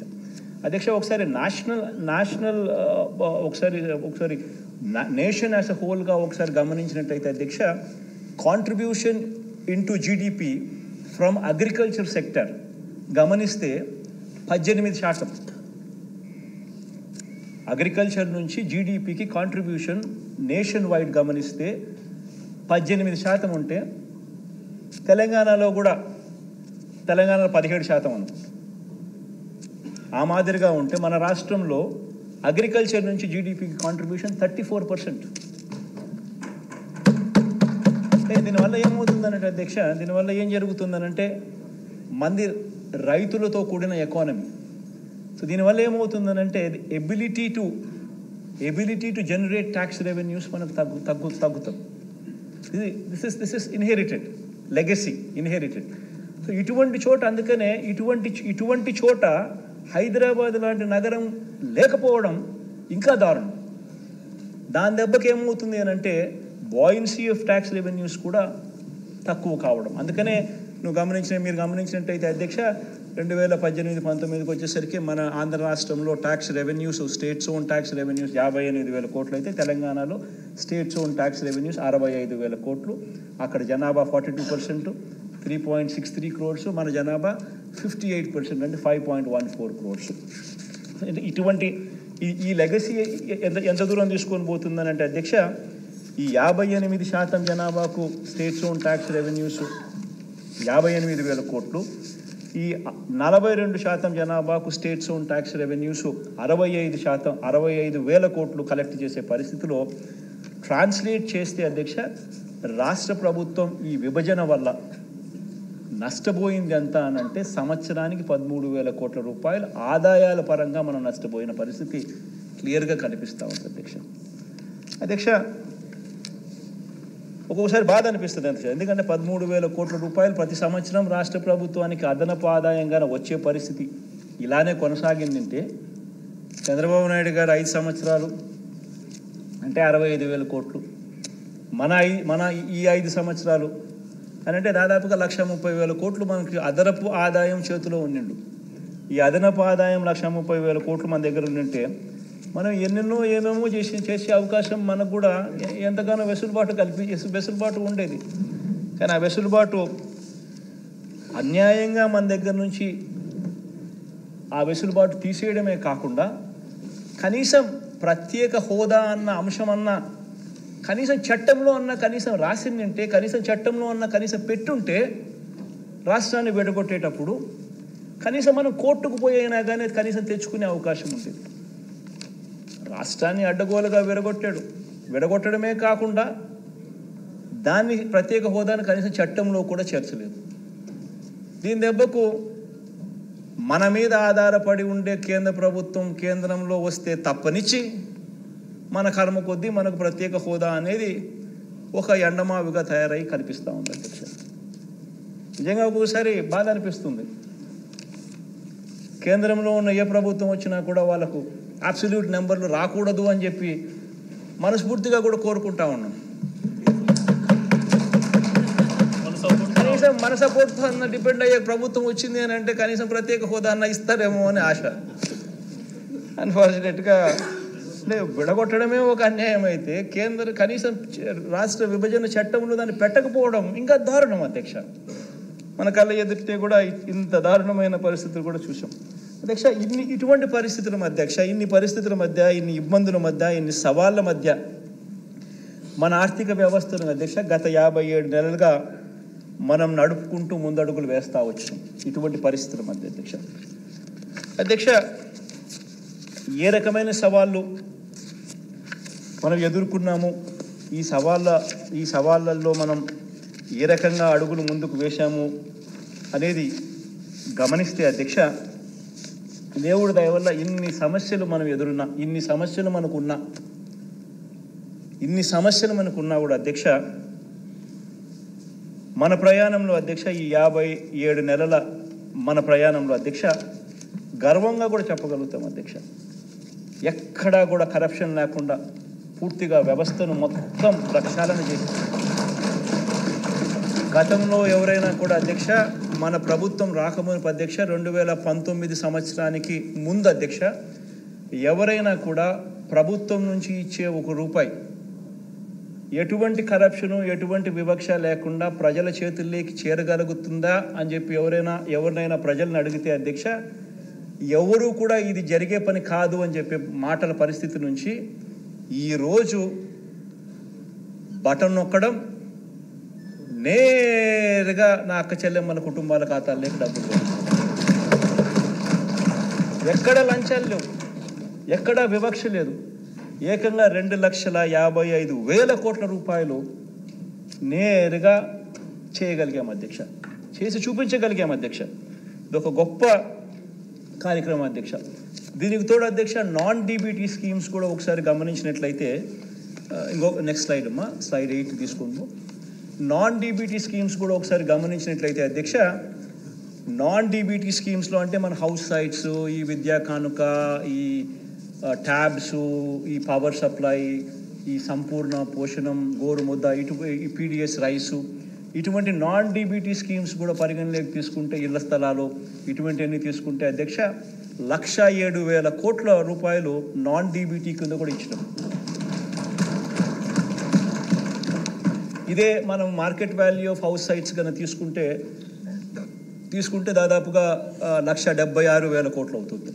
కనీసం అంటే మనం ఎందుకంటే అధ్యక్ష మనం మనం ఇంటి స్థలాలు ఇచ్చిన తర్వాత దాన్ని లేఅవుట్ చేసిన తర్వాత అక్కడ ఇల్లు కట్టించే కార్యక్రమం ఏమైనా చేసే కొద్దీ ఆటోమేటిక్లీ హౌస్ సైట్స్ విలువ ఆటోమేటిక్లీ 2.5 లక్షల నుంచి 20 లక్షల దాకా ఆ ఇంటి విలువ కట్టిన తర్వాత పెరిగే పరిస్థితుల్లో కనీసం 2.5 లక్షలు తీసుకున్నా కూడా అదొక మరో 60,000 కోట్ల రూపాయలు అక్కడే క్లియర్ కట్గా పెరుగుదల కనిపిస్తుంది అధ్యక్ష. మీరు గొప్పగా చేయగలిగామని చెప్పి కూడా ఈ సందర్భంగా చెప్పగలుగుతున్నాను అధ్యక్ష. ఇక రెండో అంశం అధ్యక్ష, ఇక మనందరి ప్రభుత్వంలో అధ్యక్ష జనరల్గా కూడా ఈ మనకు శత్రువులు ఎక్కువ అధ్యక్ష. అన్ఫార్చునేట్గా ఈనాడు, ఆంధ్రజ్యోతి, TV5 గోల చేసే వాళ్ళు కూడా ఎక్కువే. ఒకే అబద్ధాన్ని 100 సార్లు చెప్పిందే చెప్పి అదే నిజమని చెప్పి భ్రమ కల్పించే కార్యక్రమం చేసేవాళ్ళు కూడా మనకు అన్ఫార్చునేట్గా మనకు ఎక్కువే. ఇటువంటి వ్యక్తులతో మనం యుద్ధం చేస్తూ ఉంటాం అధ్యక్ష. ఇక్కడ వీళ్ళందరూ అధ్యక్ష చేసే ఇంకొక ఆరోపణ అధ్యక్ష మన మీద, మనందరి ప్రభుత్వంలో సంక్షేమ పథకాలే ఎక్కువ, క్యాపిటల్ ఇన్వెస్ట్మెంట్ అనేది తక్కువ అని ఎప్పుడు కూడా మన మీద ఇంకొక ఆరోపణ ఎప్పుడు చేస్తూ ఉంటాం. క్యాపిటల్ ఇన్వెస్ట్మెంట్ మీద మనం తక్కువ ఖర్చు చేస్తూ ఉన్నాం. జగన్ ఎంతసేపు ఉన్న బట్టలను మాత్రమే నొక్కుతాడు అని చెప్పి మన మీద ఇంకొక ఆరోపణ కూడా చేస్తాం అధ్యక్ష. ఇది కూడా శుద్ధ అబద్ధం అధ్యక్ష. ఇది కూడా శుద్ధ అబద్ధం అని చెప్పే ఫిగర్స్ అధ్యక్ష. ఇదంతా ఈ ఫిగర్లన్నీ కూడా all these figures are CAG reports. CAG reports, budget documents అన్ని రిపోర్ట్స్ ఎంత శుద్ధ అబద్ధం అని అంటే అధ్యక్ష, క్యాపిటల్ ఇన్వెస్ట్మెంట్స్ పరంగా అధ్యక్ష చంద్రబాబు నాయుడు గారి హయాంలో సగటున అధ్యక్ష గమనిస్తే యావరేజ్ కింద 15,277 కోట్ల రూపాయలు, 227 కోట్ల రూపాయలు వాళ్ళు సంవత్సరానికి క్యాపిటల్ ఇన్వెస్ట్మెంట్ కింద వాళ్ళు ఖర్చు చేస్తే అధ్యక్ష, మన ప్రభుత్వం అధ్యక్ష ఈ 57 నెలల కాలంలో ఏటా సగటున 17,757 కోట్ల రూపాయలు మనం ఖర్చు చేస్తాం క్యాపిటల్ ఇన్వెస్ట్మెంట్ కింద అధ్యక్ష. బీట్ నాడు నేడు స్కూల్స్ కానీ, హాస్పిటల్స్ కానీ, ఇరిగేషన్ కానీ, రోడ్స్ కానీ, ఇటువంటివన్నీ అధ్యక్ష ఈ 17,757 కోట్లకు అదనంగా ఇంకొక 3 పోర్ట్లు కడతా ఉన్నాం. రామాయపట్నం అయితేనేమి, మచిలీపట్నం అయితేనేమి, మూలపేట అయితేనేమి, ఆ 3 పోర్ట్లకు సంబంధించిన మరో 12,000 కోట్ల రూపాయలు అదనంగా కూడా మళ్ళీ యాడ్ చేసుకోవాల్సిన పరిస్థితి ఇంకా పెరుగుదల కనిపిస్తుంది. ఆ 12,000 కోట్లలో కూడా ఖర్చు చేయడం ఆల్రెడీ మొదలుపెట్టాం. దానికి సంబంధించిన ఖర్చు కూడా ఇంకా అడిషనల్గా యాడ్ పోతూ ఉంటాం. బట్ అది తీసుకోలేదు అధ్యక్ష. తీసుకోకుండానే ఈ 17,757 కోట్ల రూపాయలు 3 పోర్ట్స్ పక్కన పెట్టి కూడా ఈ 17,757 కోట్ల రూపాయలు 17,757 కోట్ల రూపాయలు మనం క్యాపిటల్ ఇన్వెస్ట్మెంట్ కింద మన ప్రభుత్వం సంవత్సరానికి ఖర్చు పెడతా ఉన్న అమౌంట్ అధ్యక్ష. ఇంకొక ప్రధానమైన మన మీద మనకు పడని వాళ్ళు, మనకు గిట్టని వాళ్ళు, so called Eenadu, so called Andhra Jyothi, so called TV5 ఎవరైతే ఈ అబద్ధాల బ్యాచ్ ఎవరైతే ఉన్నారో అధ్యక్ష, వీళ్ళు మన మీద చేసి ఇంకొక ఆరోపణ అధ్యక్ష, మనం రాష్ట్ర ప్రభుత్వం ఎక్కువ అప్పులు చేసిందని, రాష్ట్ర ప్రభుత్వం విపరీతంగా జగన్ హయాంలో అప్పులు చేసిందని వాళ్ళు ఇష్టం వచ్చిన నెంబర్లు కూడా చెప్తూ ఉంటాడు అధ్యక్ష. వాడు 10 లక్షల కోట్లు అంటాడు, వాడు 13 లక్షల కోట్లు అంటాడు. నోటికి హద్దు పొద్దు లేదు. నోరు ఏ మాదిరిగా తిరిగితే ఆ మాదిరిగా చెప్పే కార్యక్రమాలు జరుగుతూ ఉన్నాయి అధ్యక్ష. ఒకసారి గమనించినట్లయితే అధ్యక్ష, రాష్ట్ర ప్రభుత్వం నేరుగా చేసిన అప్పులు, గ్యారంటీతో కూడా వివిధ కార్పొరేషన్స్, వివిధ సంస్థలకు చేసిన అప్పులు విత్ గవర్నమెంట్ గ్యారంటీస్, ప్రభుత్వ గ్యారంటీలు లేకుండా కూడా ప్రభుత్వ రంగ సంస్థలు చేసిన అప్పులు, ఇవన్నీ కూడా పరిగణలోకి తీసుకుంటే అధ్యక్ష గమనించినట్లయితే అధ్యక్ష 3 స్లైడ్స్ క్లియర్గా కూడా చూపించడం జరుగుతూ ఉంది అధ్యక్ష. అధ్యక్ష ఇవన్నీ కూడా తీసుకుంటే అధ్యక్ష విభజన నాటికి గమనిస్తే అధ్యక్ష ఫస్ట్ కాలం అధ్యక్ష విభజన నాటికి స్టేట్ గవర్నమెంట్ డెట్టు, తర్వాత రెండో కాలంలో విభజన నాటికి 1,18,050 కోట్లు స్టేట్ గవర్నమెంట్ డెట్ ఉంటే అధ్యక్ష, స్టేట్ గవర్నమెంట్ గ్యారంటీడ్ డెట్ మరో 14,000 కోట్లు. మొత్తంగా చూస్తే debt state government debt, state government guaranteed debt రెండు కలిపితే 1,32,000 రాష్ట్ర విభజన టయానికి ఉంటే చంద్రబాబు నాయుడు గారు మే 2019 అంటే తను దిగిపోయేసరికి మే 2019లో ఆయన దిగిపోయాడు అధ్యక్ష. మన ప్రభుత్వం వచ్చింది జూన్లో వచ్చినాం. మనం వచ్చేదాకా కూడా చంద్రబాబు నాయుడు హయాంలో ఒకసారి గమనించినట్టయితే 1,32,000 non government guarantee det of public sector undertakings అవి కూడా కలుపుకుంటే అధ్యక్ష ఇంకొక 21,000 కూడా అది కూడా కలుపుకుంటే టోటల్గా ఏ రకమైన నువ్వు ఏ భూతద్దం వేసినా, ఏం మ్యాగ్నిఫైయింగ్ లెన్స్ పెట్టి ఏం ఎతికినా, ఏమున్నా కానీ స్టేట్ గవర్నమెంట్ డెట్ కానీ, స్టేట్ గవర్నమెంట్ గ్యారంటీ డెట్ కానీ, స్టేట్ గవర్నమెంట్ గ్యారంటీ లేకుండా తెచ్చిన డెట్ కానీ, పబ్లిక్ సెక్టర్ అండర్టేకింగ్స్ తెచ్చిన డెట్ కానీ ఏది తీసుకున్నా కూడా అధ్యక్ష రాష్ట్ర విభజన టయానికల్లా 1,53,000 కోట్లు డెట్ ఉంటే చంద్రబాబు నాయుడు గారి హయాం దిగిపోయే టయానికి 4,12,288 కోట్ల రూపాయలు చేసి దాన్ని ఆయన దిగిపోయాడు. అంటే 1,53,000 కోట్లను కాస్త 4,12,288 కోట్ల రూపాయలు చేర్చి ఆయన దిగిపోతే మనం 4,12,000 కోట్ల రూపాయలు డెట్తో మన ప్రయాణం ప్రారంభించాం. ఇప్పుడు అది 7,03,000 కోట్లకు డెట్ కనిపిస్తూ ఉంది.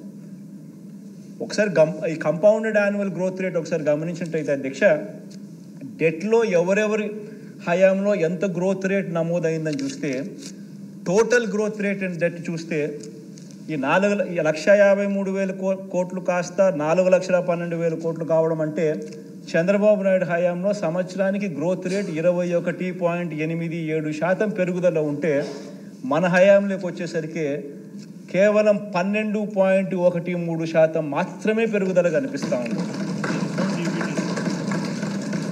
పైగా అధ్యక్ష చంద్రబాబు నాయుడు టైంలో బటన్లు లేవు, స్కీములు లేవు, మంచి చేసిన పరిస్థితి లేదు, మంచి చేసిన చరిత్ర లేదు.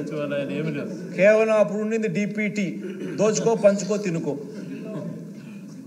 ఒక ఈనాడుకింత, ఒక ఆంధ్రజ్యోతికింత, ఒక TV5కింత, ఇంకొక దత్తపుత్రుడికింత, ఈయన ఇంత, జన్మభూమి కమిటీలు ఇంతే.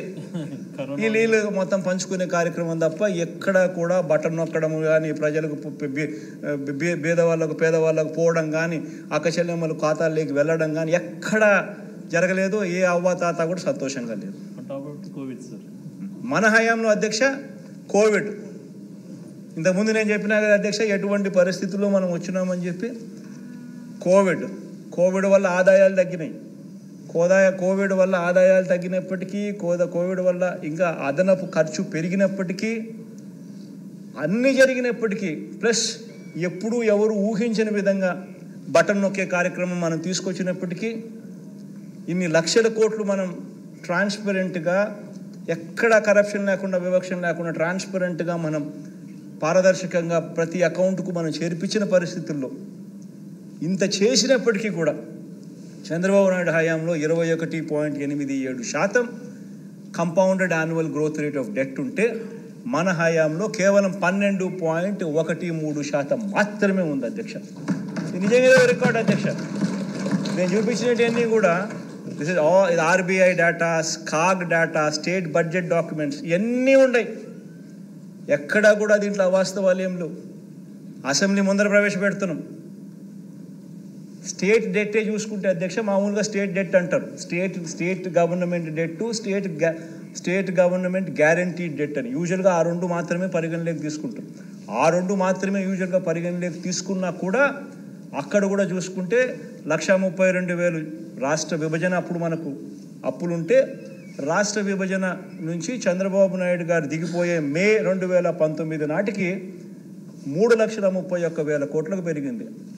అంటే 20.17% కంపౌండెడ్ యాన్యువల్ గ్రోత్ రేట్ అయితే మన హయాంలో అదే చంద్రబాబు నాయుడు గారి పీరియడ్కు మన హయాంకు ఒకసారి గమనించినట్టయితే పెరుగుదల కేవలం 14.94% మాత్రమే పెరుగుదల కనిపించే పరిస్థితి మనకు కనిపిస్తూ ఉంది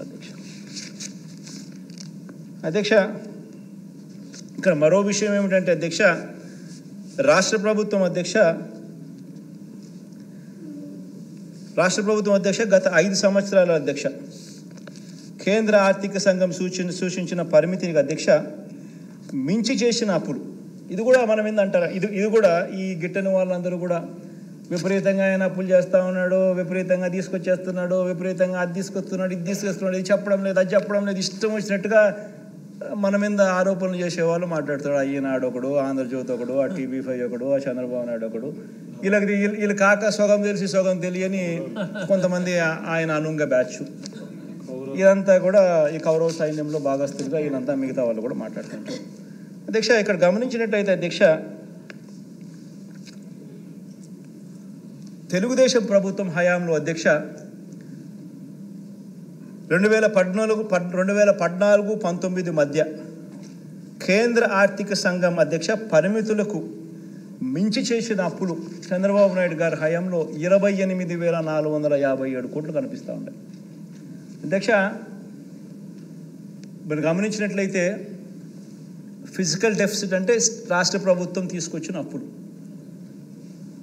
physical deficit as a percentage of GSDP అంటే వాళ్ళు ఎంత పర్సంటేజ్ బారో చేసినారు అని. Physical deficit as recommended by finance commission అంటే ఫైనాన్స్ కమిషన్ రికమెండేషన్స్ ఏమిటి అని. Physical deficit as permitted by recommendations, finance commission recommendations ప్రకారం what is the permitted number అని చెప్పి. చంద్రబాబు నాయుడు హయాంలో పర్మిటెడ్ నెంబరు వర్సెస్ రాష్ట్ర ప్రభుత్వం తీసుకొచ్చిన డెట్టు గమనించినట్టయితే ప్రతి సంవత్సరము ఎక్సెస్సే. ఆ ఎక్సెస్ కాస్త ఆ 5 సంవత్సరాల పీరియడ్ 2014 నుంచి 2014-15 నుంచి 18-19 దాకా గమనిస్తే ప్రతి సంవత్సరం ఆ ఎక్సెస్ ఓవర్ బారోయింగ్ కింద ట్రాన్స్లేట్ అయ్యి ఆ ఓవర్ బారోయింగ్ 28,457 కోట్ల రూపాయలు ఆయన పీరియడ్లో 5 సంవత్సరాలలో ఓవర్ బారోయింగ్ చేస్తే ఫిజికల్ డెఫిసిట్ నామ్స్కు కన్నా చెప్పిన సిఫార్సుల కన్నా ఫైనాన్స్ కమిషన్ చెప్పిన ఫిజికల్ డెఫిసిట్ నామ్స్ ప్రకారం చేయాల్సిన దానికన్నా కూడా వీళ్ళు ఎక్కువగా చేస్తే, ఫిజికల్ బారోయింగ్ లిమిట్స్ కన్నా ఎక్కువగా బారో చేస్తే 28,457 కోట్లు వాళ్ళు బారో చేస్తే మన హయాంలో అధ్యక్ష ఆ ఫిజికల్ డెఫిసిట్ రికమెండేషన్స్కు మనం ఫిజికల్ డెఫిసిట్ పరంగా మనం బారో చేసిన అమౌంట్ ఈ రెండింటినీ కంపేర్ చేస్తే ఈ 5 సంవత్సరాలలో 366 కోట్లు మనకు రికమెండేషన్ చేసిన దానికన్నా తక్కువ బారో చేసిన పరిస్థితులు కనిపిస్తూ ఉన్నాయి. మరి వాస్తవాలు ఇదైతే అధ్యక్ష ఎప్పుడు ఏం చూసినా కానీ ఇష్టం వచ్చినట్టుగా అబద్ధాలు చెప్పడము, అబద్ధాలను నమ్మించాలని ప్రయత్నం చేయడము ఇదే పనిగా పెట్టుకున్నారు అధ్యక్ష. ఇంకొక డేటా కూడా గమనించండి అధ్యక్ష. తెలుగుదేశం పార్టీ ప్రభుత్వం అధ్యక్ష వాళ్ళ హయాంలో అధ్యక్ష వాళ్ళు చేసిన మొత్తం అప్పును వారి స్థూల ఉత్పత్తి అంటే GSDPతో ఒకసారి గమనించినట్లయితే అధ్యక్ష GSDP అంటే టోటల్గా వాళ్ళు తీసుకొచ్చిన అప్పు వాళ్ళు రాకమునుపు 1,53,000 కోట్లు వాళ్ళు రాకమునుపు ఉన్నారు అధ్యక్ష. వాళ్ళు 5 ఏళ్ల పీరియడ్లో వాళ్ళు 4,12,000 కోట్లకు దాన్ని తీసుకొని పోయినారు అధ్యక్ష. అంటే వాళ్ళ 5 ఏళ్ల పీరియడ్లో వాళ్ళు తీసుకొచ్చిన డెట్ 2,58,941 కోట్లు వాళ్ళు డెట్గా వాళ్ళు తీసుకొచ్చినారు అధ్యక్ష. అదే 5 సంవత్సరాలకు సంబంధించి క్యూములేటివ్ GSDP అంటే ప్రతి సంవత్సరం GSDP ఇన్ని లక్షల కోట్లు ఉంటుంది. ఆ లక్షల కోట్ల మీద నువ్వు ఇంత పర్సెంటేజ్ 3%, 3.5%, 4% పరిస్థితిని బట్టి వాళ్ళు కేంద్ర ప్రభుత్వం సిఫార్సు చేసిన నెంబర్ ఏదైతే ఉంటుందో ఆ నెంబర్ ప్రకారం మీరు అప్పు తెచ్చుకునే మీకు వెసులుబాటు ఉంటుంది. ఆ GSDP నెంబర్స్ ఆ 5 సంవత్సరాలకు కూడా కలిపితే క్యూములేటివ్గా కలిపితే 34,73,475 కోట్ల రూపాయలు అయితే ఈయన తీసుకొచ్చిన అప్పు 2,58,000 కోట్లు 941 కోట్లు అయితే 7.5% ఆయన చంద్రబాబు నాయుడు గారు GSDP మీద క్యూములేటివ్ GSDP మీద ఆయన క్యూములేటివ్గా ఆయన తీసుకొచ్చిన అప్పుల పర్సంటేజ్.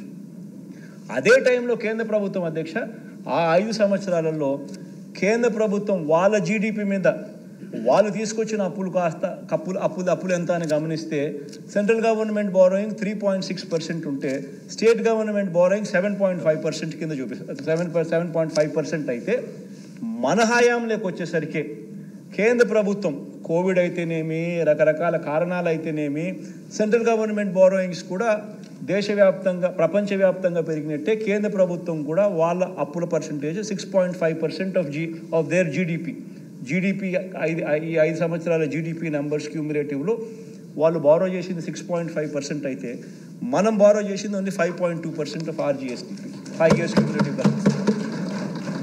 సో ఏ రకంగా చూసినా కూడా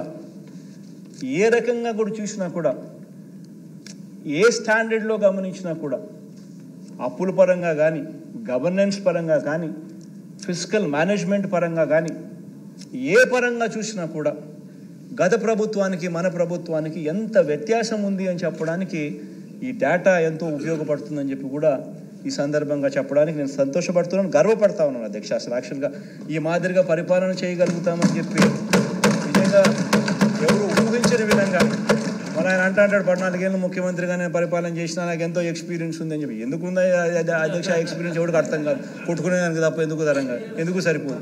మాకేం ఎక్స్పీరియన్స్ లేకపోయినా కానీ ఈ రకమైన నెంబర్స్తో ఈ రకమైన ఫిగర్స్తో showcasing that how best we can ఈ మాదిరిగా ఎలా పరిపాలన చేయగలుగుతామని మేము చూపిస్తూ ఉన్నాం.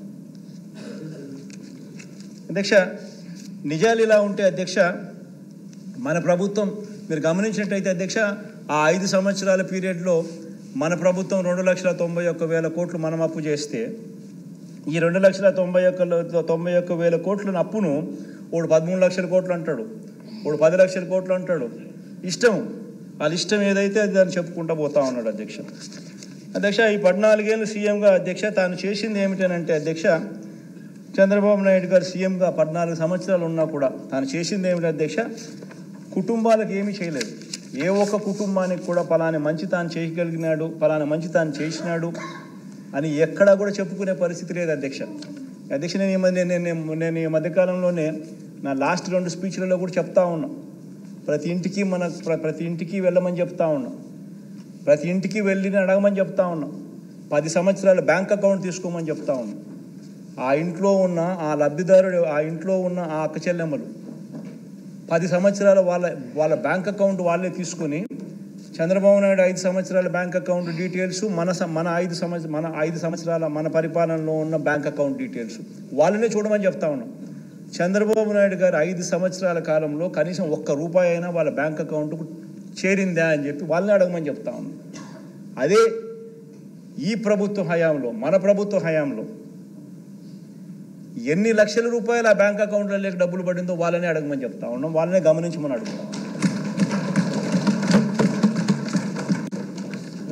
అధ్యక్ష బాబు చేసిన ఆ అప్పుల్లో అధ్యక్ష మరి అదే రాష్ట్రం అదే బడ్జెట్ కేవలం మారిందల్లా ఒక ముఖ్యమంత్రి మాత్రమే మారాడు అధ్యక్ష. మరి అదే రాష్ట్రం అదే బడ్జెట్ అయినప్పుడు కేవలం మారిందల్లా ఒక ముఖ్యమంత్రి మాత్రమే మార్పు మాత్రమే జరిగినప్పుడు అప్పుల గ్రోత్ రేటు కూడా అప్పటికంటే ఇప్పుడు తక్కువ ఉన్నప్పుడు మరి ఎందుకు ఈ ప్రభుత్వ హయాంలో ఎందుకు ఈ మాదిరిగా ప్రతి అక్కచెల్లెమ్మ కుటుంబానికి ఇంత మంచి జరిగింది? ఎందుకు గత 5 సంవత్సరాల్లో చంద్రబాబు నాయుడు గారి హయాంలో మనకన్నా ఎక్కువ అప్పులు చేసి కూడా గ్రోత్ రేట్ ఆఫ్ అప్పులు మనకన్నా కూడా ఎక్కువ చేసి కూడా ఎందుకు చంద్రబాబు నాయుడు గారు చేయలేకపోయారు అని చెప్పి ప్రతి ఒక్కరూ కూడా ఆలోచన చేయాలని చెప్పి ఈ సభ ద్వారా ప్రజలందరినీ కూడా కోరుతా ఉన్నారు అధ్యక్ష. ఆ డబ్బులన్నీ ఎవరి జోబీలోకి పోయాయి అని చెప్పి కూడా ప్రజలందరూ ఆలోచన చేయాలి అధ్యక్ష. ఈరోజు నేను గర్వంగా కూడా చెప్తా ఉన్నాను, ఆధార్ నెంబర్తో సహా బ్యాంక్ అకౌంట్ డీటెయిల్స్ సహా చెప్తా ఉన్నాను. 2,55,000 కోట్ల రూపాయలు ఎవరెవరికి ఇచ్చినాము, ఏ ఆధార్ నెంబరు, ఏం బ్యాంక్ అకౌంటు, ఏం డీటెయిల్స్ అని చెప్పగలుగుతా ఉన్నాం. మరి చంద్రబాబు నాయుడు గారి హయాంలో ఎందుకు చేయలేకపోయాడు? ఈ డబ్బులన్నీ ఎవరి జోబీ లేకపోయాయి? ఈనాడికి ఎంత పోయింది, ఆంధ్రజ్యోతికి ఎంత పోయింది, TV5కి ఎంత పోయింది, చంద్రబాబుకి ఎంత పోయింది, జన్మభూమి కమిటీస్కి ఎంత పోయింది, దత్తపుత్రుడికి ఎంత ఇచ్చినాడు?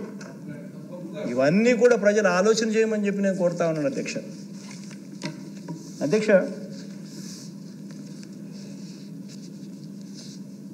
మనం చేయని అప్పును మనం చేసినట్టుగా తాను చేయని అభివృద్ధిని తానే చేసినట్టుగా మాట్లాడడం నిజంగా ఎంత మటుకు ధర్మం అని చెప్పి కూడా ఈ సందర్భంగా ఈ సభ ద్వారా నేను అడుగుతాను అధ్యక్ష. అధ్యక్ష, అంతటి ప్రతికూల పరిస్థితిలో కూడా అధ్యక్ష ఎంతో చిత్తశుద్ధితో, ఎంతో పట్టుదలతో, ఎంతో నిబద్ధతతో అధ్యక్ష రాష్ట్రంలో రైతన్నలకు, రాష్ట్రంలో పిల్లలకు, రాష్ట్రంలో అక్కచెల్లెమ్మలకు, రాష్ట్రంలో అవ్వాతాతలకు, రాష్ట్రంలోని సామాజిక వర్గాల సంక్షేమం కోసం అడుగులు ఏ రకంగా ముందుకు వేశామో ఈ 5 సంవత్సరాల మన పరిపాలనే ఒక నిదర్శనంగా హిస్టరీ విల్ ఆల్వేస్ రిమెంబర్ అని చెప్పి కూడా ఈ సందర్భంగా నేను చెప్తాను.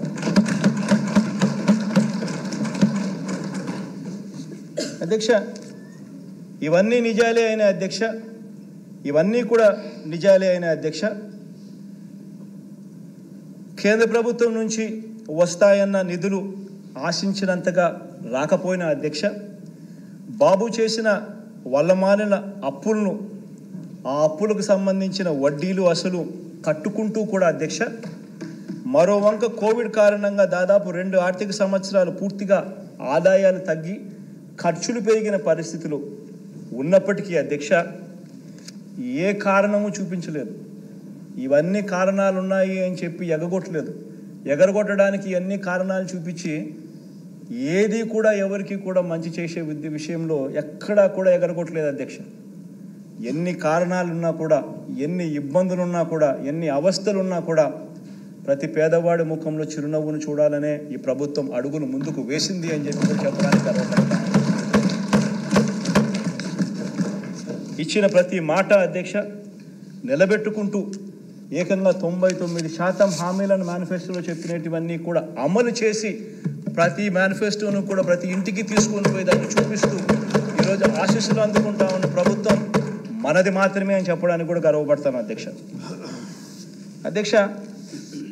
కాబట్టి అధ్యక్ష, ఇంటింటి ఆర్థిక వ్యవస్థను మనం మార్చగలిగాం. పేద కుటుంబాలకు వీలైనంత అండగా నిలబడగలిగాం. పేదలకు అందించే ప్రతి రూపాయిని కూడా అధ్యక్ష వారి తలరాతను మార్చే విధంగా, వారి భవిష్యత్తును మార్చే విధంగా, వారి పిల్లలు పేదరికం నుంచి బయటకు వచ్చే విధంగా ప్రతి రూపాయిని కూడా అధ్యక్ష బాధ్యతతో ఖర్చు పెడుతూ, బాధ్యతతో వాళ్ళకి ఇస్తూ హ్యూమన్ క్యాపిటల్ను మీద పెట్టుబడిగా పెడతా వచ్చినాం అధ్యక్ష. అధ్యక్ష, మీరే ఆలోచించండి అధ్యక్ష, మీరే ఆలోచన చేయమని అడుగుతాను. ఇక్కడ ఉన్న వాళ్ళందరినీ కూడా ఆలోచన చేయమని అడుగుతా ఉన్నాను. ప్రజలందరూ కూడా దీన్ని చూస్తూ ఉన్న ప్రజలందరూ కూడా ఆలోచన చేయమని కోరుతా ఉన్నాను. ఏ ప్రభుత్వం అయినా కూడా 5 సంవత్సరాల పాలన చేసి 5 సంవత్సరాలలో ప్రజలకు చెడు చేసిందని కానీ, మంచి చేయలేదని కానీ, మేనిఫెస్టోలో ఇచ్చిన వాగ్దానాలు అమలు చేయలేదని కానీ ప్రతిపక్షం నమ్మితే నిజంగా నమ్మితే అలాంటి పరిస్థితుల్లో అధికార పార్టీని ఎదుర్కోవడానికి ప్రతిపక్షాలన్నీ ఏకం కావాల్సిన అవసరం ఏముంది అధ్యక్ష?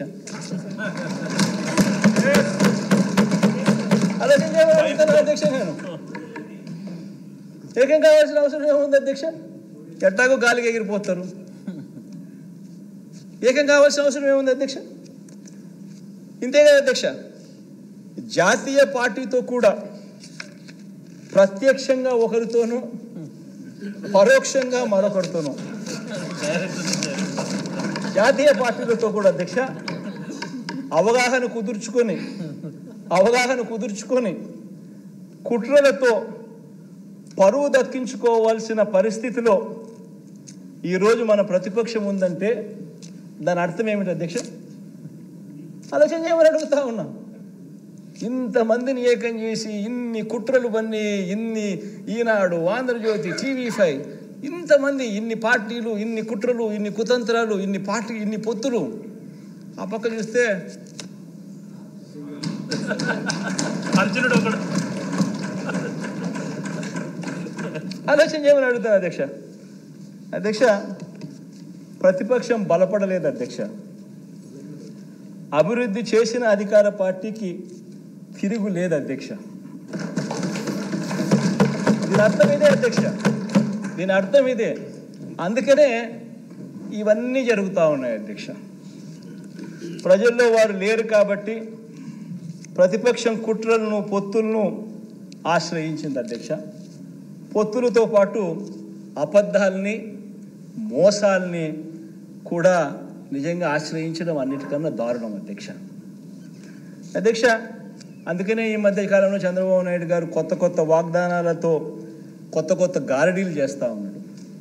అసలు ఎక్కడా లేని కొత్త కొత్త వాగ్దానాలు అధ్యక్ష.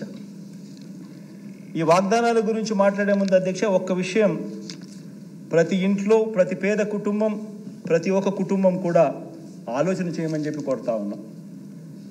దీని గురించి ఈ వాగ్దానాల గురించి చంద్రబాబు చేసిన వాగ్దానాల గురించి మాట్లాడే ముందు అధ్యక్ష ప్రతి విషయం కూడా ఆలోచన చేయమని అడుగుతాను. ప్రతి ఒక్కరు ఆలోచన చేయమని అడుగుతా ఉన్నాం. చంద్రబాబుకు ఎన్నేళ్ళని? చంద్రబాబు నాయుడు వయసు 75. ఇది వెరీ ఇంపార్టెంట్ అధ్యక్ష.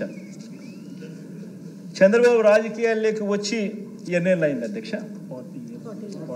45 ఏళ్ళు అధ్యక్ష. చంద్రబాబు మొదటిసారి సీఎం అయ్యి ఎన్నేళ్ళు అయింది అధ్యక్ష? దాదాపు 30 సంవత్సరాలు అధ్యక్ష.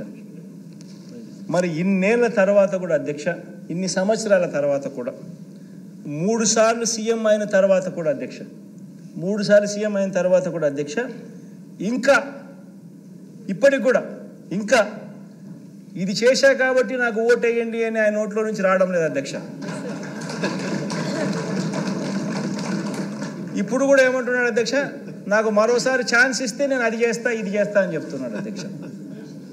ఈ రోజుకి కూడా అధ్యక్ష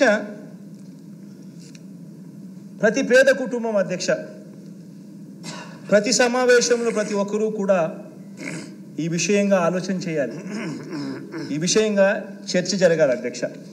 ఇన్నేళ్ల తర్వాత కూడా చంద్రబాబు గారి పేరు చెబితే ఇన్ని సంవత్సరాల తర్వాత 3 సార్లు ముఖ్యమంత్రి, 14 ఏళ్ళు ముఖ్యమంత్రిగా పరిపాలన చేశాడు. ఇంతకుముందు నేను చెప్పినట్టుగా 75 ఏళ్ళ వయసు, 45 ఏళ్ళ రాజకీయ జీవితం, 30 ఏళ్ళ కిందట నేను ముఖ్యమంత్రి అయినాడు. ఇన్ని సంవత్సరాల తర్వాత ఈ రోజుకి కూడా చంద్రబాబు పేరు చెబితే గుర్తుకొచ్చే కనీసం ఒక్క స్కీమ్ అయినా ఉందా అని చెప్పి ప్రతి ఒక్కరూ ఆలోచన చేయాలి. ఆయన పేరు చెప్తే అధ్యక్ష, ఆయన పేరు చెప్తే ఈ రోజుకి కూడా గుర్తుకొచ్చే ఒక్క స్కీము లేదు. కానీ ఆయన పేరు చెబితే మాత్రం ఇవాళటికి కూడా గుర్తుకొచ్చేది అధ్యక్ష, ఎన్టీ రామారావును వెన్నుపోటు ఎవడు పొడిచాడు అని అంటే గుర్తుకొచ్చే పేరు ఫస్ట్ చంద్రబాబు నాయుడు.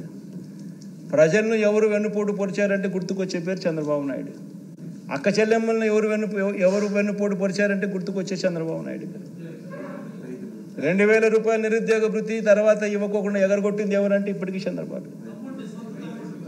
బ్యాంకుల్లో పెట్టిన బంగారం రైతులకు ఇప్పిస్తానని చెప్పింది ఎగరగొట్టింది ఎవరంటే చంద్రబాబు. రైతులకు రుణమాఫీ అని చెప్పి ఎగరగొట్టింది ఎవరంటే ఇప్పటికీ చంద్రబాబు. గుర్తుకొచ్చేటివి అధ్యక్ష ఇవన్నీ, నేను చెప్పేటివన్నీ కూడా అధ్యక్ష. బాబు పేరు చెప్తే అధ్యక్ష గుర్తుకొచ్చే స్కీమ్ ఒకటంటే ఒకటైనా ఉందా అని అడుగుతా ఉన్నాను. ప్రతి కుటుంబంలోనూ ఈ చర్చ జరగాలి అధ్యక్ష. బాబు చంద్రబాబు అధ్యక్ష మీ సామాజిక వర్గాలకు చేసిన మేలు ఏమన్నా ఉందా అని కూడా ప్రతి సామాజిక వర్గంలో కూడా చర్చ జరగాలి అధ్యక్ష. ఎందుకంటే ప్రతి సామాజిక వర్గాన్ని మోసం చేశాడు. అసలు ఆయన మేనిఫెస్టో వచ్చింది అని అంటే అధ్యక్ష ఇంతలా బుక్ వస్తుంది. ఆ బుక్లో ఒక్కొక్క పేజీలో ఒక్కొక్క సామాజిక వర్గానికి ఇన్ని హామీలను పెడతాడు. ఎన్నికలు అయిపోయిన తర్వాత ఆ బుక్ ఆ మేనిఫెస్టో ఎక్కడికి పోతుందంటే చెత్తపుట్టలోకి వెళ్ళిపోతుంది. ఆ మేనిఫెస్టో ఎక్కడుందని చెప్పి నెట్లో ఎతికినా కూడా ఎక్కడ కనిపించదు. కనీసం నెట్లో కూడా దాన్ని కనపడకుండా చేసేస్తారు.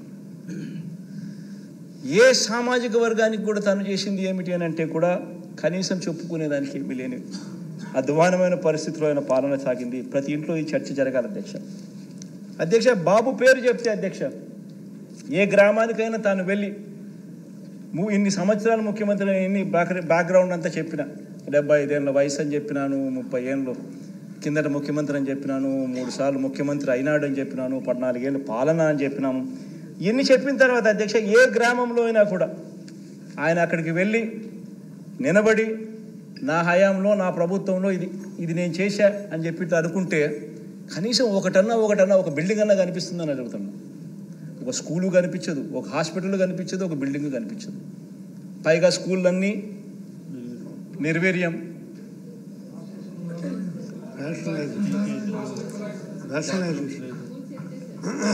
మే స్కూళ్ళల్లో పరిస్థితికి నేను చెప్పాల్సిన పనుల చంద్రబాబు హయాంలో ఏ మాదిరిగా ఉన్నాయో ఆ రకంగా కనిపించే పరిస్థితి అధ్యక్ష. ఎందుకంటే అధ్యక్ష ఇప్పుడు కూడా అధ్యక్ష ఈ మనిషి ఇప్పుడు కూడా ఈ మనిషి గురించి ఎందుకు ఇంతగా నేను చెప్పాల్సి వచ్చిందంటే ఇప్పుడు కూడా అధ్యక్ష మరోసారి అలాంటి అబద్ధాలు, మరోసారి అలాంటి మోసాలతో మళ్ళీ మరో మేనిఫెస్టో అని చెప్పి ఆయన ముందుకు వస్తూ ఉన్నారు అధ్యక్ష. ఈ మనిషిని నమ్మడం అంటే ఏమిటంటే అధ్యక్ష, బంగారు కడియం బహుమతిగా ఇస్తానని ఊబులోకి దింపి మనుషులను తినేసే కథలో పులి మాదిరిగా కొత్త ఎర్రలతో ఈ పెద్ద మనిషి బయలుదేరాడు అధ్యక్ష. ఈ మనిషిని నమ్మితే ఆ పులి కథే గుర్తుకొస్తుంది అధ్యక్ష. అబద్ధాలు చెప్పేటప్పుడు అధ్యక్ష బాబదారిద్ర్యం ఎందుకు అన్నది బాబు సిద్ధాంతం అధ్యక్ష. అబద్ధాలు చెప్పేటప్పుడు బావ దారిద్ర్యం ఎందుకు అనేది ఆయన సిద్ధాంతం అధ్యక్ష. ఏమైనా చెప్పేసి ఇట్లా అబద్ధాలు చెప్పేటప్పుడు ఏముంది, 1,00,000 అయితేనేమి, 1,00,00,000 అయితేనేమి, యాడైనా చెప్పేసి అది ఆయన సిద్ధాంతం అధ్యక్ష. నమ్మినవాడు మునుగుతాడు, నమ్మించిన వాడు దోచుకోగలుగుతాడు. ఇది ఆయన సిద్ధాంతం అధ్యక్ష. ఈ సిద్ధాంతం ప్రకారమే అధ్యక్ష బాబు ఏం చేస్తున్నాడు అని అంటే అధ్యక్ష, ఇటీవల ఎన్నికలు జరిగిన 4 రాష్ట్రాల ఎన్నికలు జరిగాయి అధ్యక్ష ఇటీవల ఈ మధ్యకాలంలోనే. ఆ 4 రాష్ట్రాలను తీసుకున్నాడు అధ్యక్ష. తీసుకుని ఆ రాష్ట్రాల్లో ప్రజలకు ఆ పార్టీలు ఏ వాగ్దానాలు చెప్పారు, ఏ వాగ్దానాలు బాగా ఇంపుగా ఉన్నాయి అని చెప్పి ఆయన తెప్పించుకున్నాడు అధ్యక్ష. అందులో నుంచి ఒక 6 డజన్ తీసుకున్న అధ్యక్ష వేరే రాష్ట్రాల్లో ఎలాగో ఈయన మాటలు నమ్మరు కాబట్టి మన రాష్ట్రంలో పేదలకు కూడా వేరే రాష్ట్రాల్లో ఎలాగో అక్కడ వాళ్ళ ప్రజలు ఆ పార్టీలకు చెప్పిన వాళ్ళు నమ్మినారు కాబట్టి ఏదో బాగున్నాయని చెప్పి ఈయన కూడా మెంటల్గా ప్రిపేర్ అయ్యి మన రాష్ట్రంలో కూడా అధ్యక్ష పేదలను నమ్మించడం కోసం, మళ్ళీ మోసం చేయడం కోసం అలాంటి కార్యక్రమాలే మన రాష్ట్రంలోకి తీసుకొచ్చేదానికి ఇదే మనిషి చంద్రబాబు నాయుడు గారు ఆ 6 డజన్ హామీలను తీసుకొచ్చారు అధ్యక్ష. హైదరాబాద్లో కూర్చున్నాడు అధ్యక్ష, ఇంట్లో నుంచి కాలు బయట పెట్టలేదు, కేవలం హైదరాబాద్లో కూర్చున్నాడు, ఇంట్లో కూర్చున్నాడు. వాగ్దానాలన్నీ మిగతా 4 రాష్ట్రాల్లో ఎవడోడు ఏమేమి వాగ్దానాలు చేశాడని చెప్పి చూసుకున్నాడు. ఒక 6 డజన్ వాగ్దానాల నుంచి తీసుకొచ్చాడు. ఆ వాగ్దానాలన్నీ కూడా కిచిడి చేసి దాన్ని ఒక మేనిఫెస్టో రూపంలో తీసుకొచ్చాడు అధ్యక్ష. ఈ కిచిడి వండి ప్రజలకు నిజంగా చిత్తశుద్ధి లేదు, ప్రజల మీద చిత్తశుద్ధి లేదు. ఇవన్నీ నిజంగా అమలు చేస్తామా, నిజంగా చేయమా, చేసే అవకాశం ఉందా, పరిస్థితులు ఉన్నాయా, ఆలోచనలు లేవు.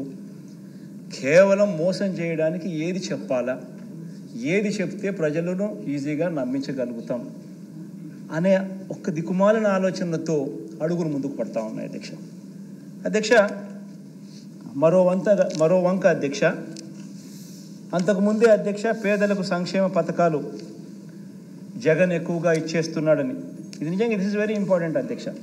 ఎందుకనంటే ఈ మాదిరిగా తను కిచిడి తయారు చేసేటప్పుడు మరో వంక ఒకసారి గమనించినట్టయితే అంతకుముందే పేదలకు సంక్షేమ పథకాలు జగన్ ఎక్కువగా ఇస్తున్నాడని, ఇలా ఇవ్వటం సరికాదని, సంక్షేమ పథకాల వల్ల అభివృద్ధి ఆగిపోతుందని, రాష్ట్రం శ్రీలంక అయిపోతుందని,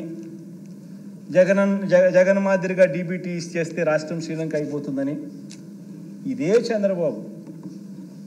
చంద్రబాబును మోస్తా ఉన్న ఇదే ఈనాడు, ఇదే ఆంధ్రజ్యోతి, ఇదే TV5 ఇదే రాతలు రాసి ఎన్నికల దగ్గరికి వచ్చేసరికి జగన్ ఇంత చెప్పినాడా, నేను ఇంత చెప్తాను అని చెప్పి ఏకంగా మీరు మోసాలు చేసేదానికోసం ఇన్ని చేస్తూ ఉంటే ఆలోచన చేయమని అడుగుతాను అధ్యక్ష. ప్రతి కుటుంబం కూడా దీంట్లో చర్చ జరగాలి. అంటే వీళ్ళకి సిన్సియారిటీ ఎక్కడుంది, వీళ్ళకి చిత్తశుద్ధి ఎక్కడుంది, వీళ్ళకి నిజాయితీ ఎక్కడుంది, ఏదన్నా ఒకటి చెప్తే చేస్తారా అని ప్రజలు నమ్మడానికి వీళ్ళలో ఎక్కడ ఉంది నిబద్ధత అని చెప్పి ప్రతి ఒక్కరు కూడా ఆలోచన చేయాలి అధ్యక్ష. వీళ్ళు ఏ ఒక్కరూ కూడా అధ్యక్ష అధికారం అన్నది కేవలం ప్రజలకు మంచి చేయడం కోసం వీళ్ళు ఉపయోగపెట్టుకునే దానికోసం రావడం లేదు అధ్యక్ష అధికారంలోకి. వీళ్ళకి అధికారం ఎందుకు కావాలి అని అంటే ప్రజలను మోసం చేయడానికి, వీళ్ళు దోచుకొని పంచుకునే దానికోసం మాత్రమే అధికారం వీళ్ళకి కావాలి అధ్యక్ష. చంద్రబాబు నాయుడు గారు ఏం హిస్టరీ అయినా గమనించినా కూడా అదే కనిపిస్తుంది అధ్యక్షగా. ఏ మేనిఫెస్టో అయినా చంద్రబాబు నాయుడు గారిని తీసుకోండి. 1994లో చంద్రబాబు నాయుడు గారు తన మేనిఫెస్టోలో చెప్పిన మేనిఫెస్టో తీసుకున్నా ఇవే మోసాలే కనిపిస్తాయి, ఇవే మోసాలే కనిపిస్తాయి. 1999లో తాను ఇచ్చిన మేనిఫెస్టో గమనించినా ఇటువంటి మోసాలే కనిపిస్తాయి. ఇక లేటెస్ట్గా 2014 అయితే అందరికీ బాగా గుర్తుంటాయి. ఆ 2014లో ఇచ్చిన మేనిఫెస్టో మన అందరికీ కూడా గుర్తుంటుంది, ప్రజలందరికీ కూడా గుర్తుంటుంది. ఆ మేనిఫెస్టో కూడా చూస్తే కూడా అవే కనపడతాయి. ఆయన తొలి సంతకాలు అధ్యక్ష, ఆయన తొలి సంతకాలు సామాజిక వర్గాలకు ఇచ్చిన వాగ్దానాలు, రైతులకు ఇచ్చిన వాగ్దానాలు, అక్క చెల్లెమ్మలకు ఇచ్చిన వాగ్దానాలు, పిల్లలకి ఇచ్చిన వాగ్దానాలు, నిరుద్యోగులకు ఇచ్చిన వాగ్దానాలు, ఇలా మొత్తంగా 650 వాగ్దానాలతో మేనిఫెస్టో రిలీజ్ చేసి అందులో కనీసం 10% కూడా అమలు చేయకుండా ఆ మేనిఫెస్టో ఎక్కడుంది అని చెప్తే దాన్ని కూడా కనిపించుకోకుండా వెబ్సైట్లలో నుంచి తీసేసే పరిస్థితిలోకి పోయినాడు అని అంటే ఇలాంటి వ్యక్తి 2024 ఎన్నికల్లో ఇలాంటి వ్యక్తిని నమ్మడం కరెక్టేదా అని చెప్పి ప్రతి ఒక్కరూ ఇంట్లో ఆలోచన చేసుకోవాలి అధ్యక్ష.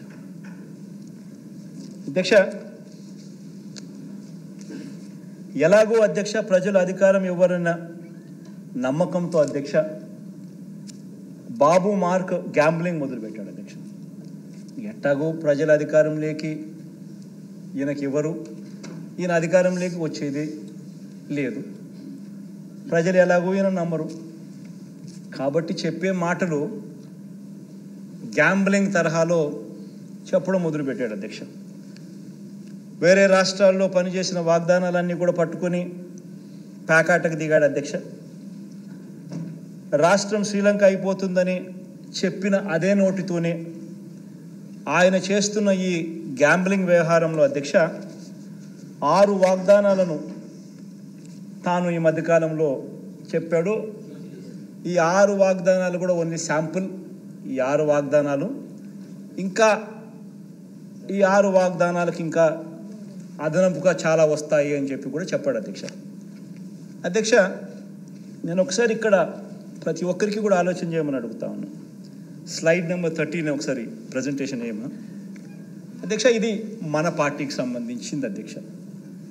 మన పార్టీకి సంబంధించి అధ్యక్ష ఈ 5 సంవత్సరాలలో డీబీటీ అయితే నేరుగా బటన్ నొక్కి అక్క చెల్లెమ్మల కుటుంబాల ఖాతాలోకి పంపించడం అయితేనేమి, నాన్ డీబీటీ అంటే నేను చెప్పినట్టుగా ఇంతకుముందు ఇళ్ల స్థలాలు, ఇళ్ల పట్టాలు, ఈ సంపూర్ణ పోషణం, గోరుముద్ద, విద్యా కానుక ఇటువంటివి అయితేనేమి, ఇవన్నీ కూడా ఒకసారి హౌస్ సైట్స్ ఇటువంటివన్నీ కూడా గమనిస్తే అధ్యక్ష రాష్ట్ర ప్రభుత్వం ఖర్చు ఎంత చేసింది అని చెప్పి గమనించినట్టయితే అధ్యక్ష హౌస్ సైట్స్ కూడా అధ్యక్ష మార్కెట్ విలువ తీసుకోలేదు. రాష్ట్ర ప్రభుత్వం ఎంతైతే డబ్బు ఖర్చు పెట్టిందో దాని విలువ తీసుకున్నాం. మార్కెట్ విలువ తీసుకుంటే దాని విలువ ఇంకా ఎక్కువ ఉంటుంది, అది వేరే విషయం. ఎంత ఖర్చు పెట్టామని చెప్పి చూసుకుంటే అధ్యక్ష దాదాపుగా 2,55,000 కోట్లు డీబీటీగా పెట్టినాము, మరో 1,07,000 కోట్లు నాన్ డీబీటీగా పెట్టినట్టు క్లియర్ కట్గా అకౌంట్స్ సహా కనిపిస్తూ ఉంటుంది.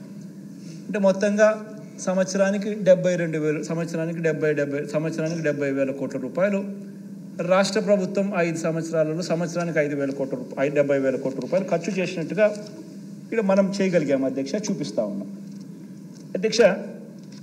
మరి దీంట్లో కూడా అధ్యక్ష గమనించాల్సింది ఏంటంటే అధ్యక్ష మనం ఈ 70,000 కోట్ల సంవత్సరానికి మనం ఖర్చు చేసేది మనం పెడితే ఎన్నికి దీంట్లో ఏ ప్రభుత్వం అన్నా రాని అధ్యక్ష,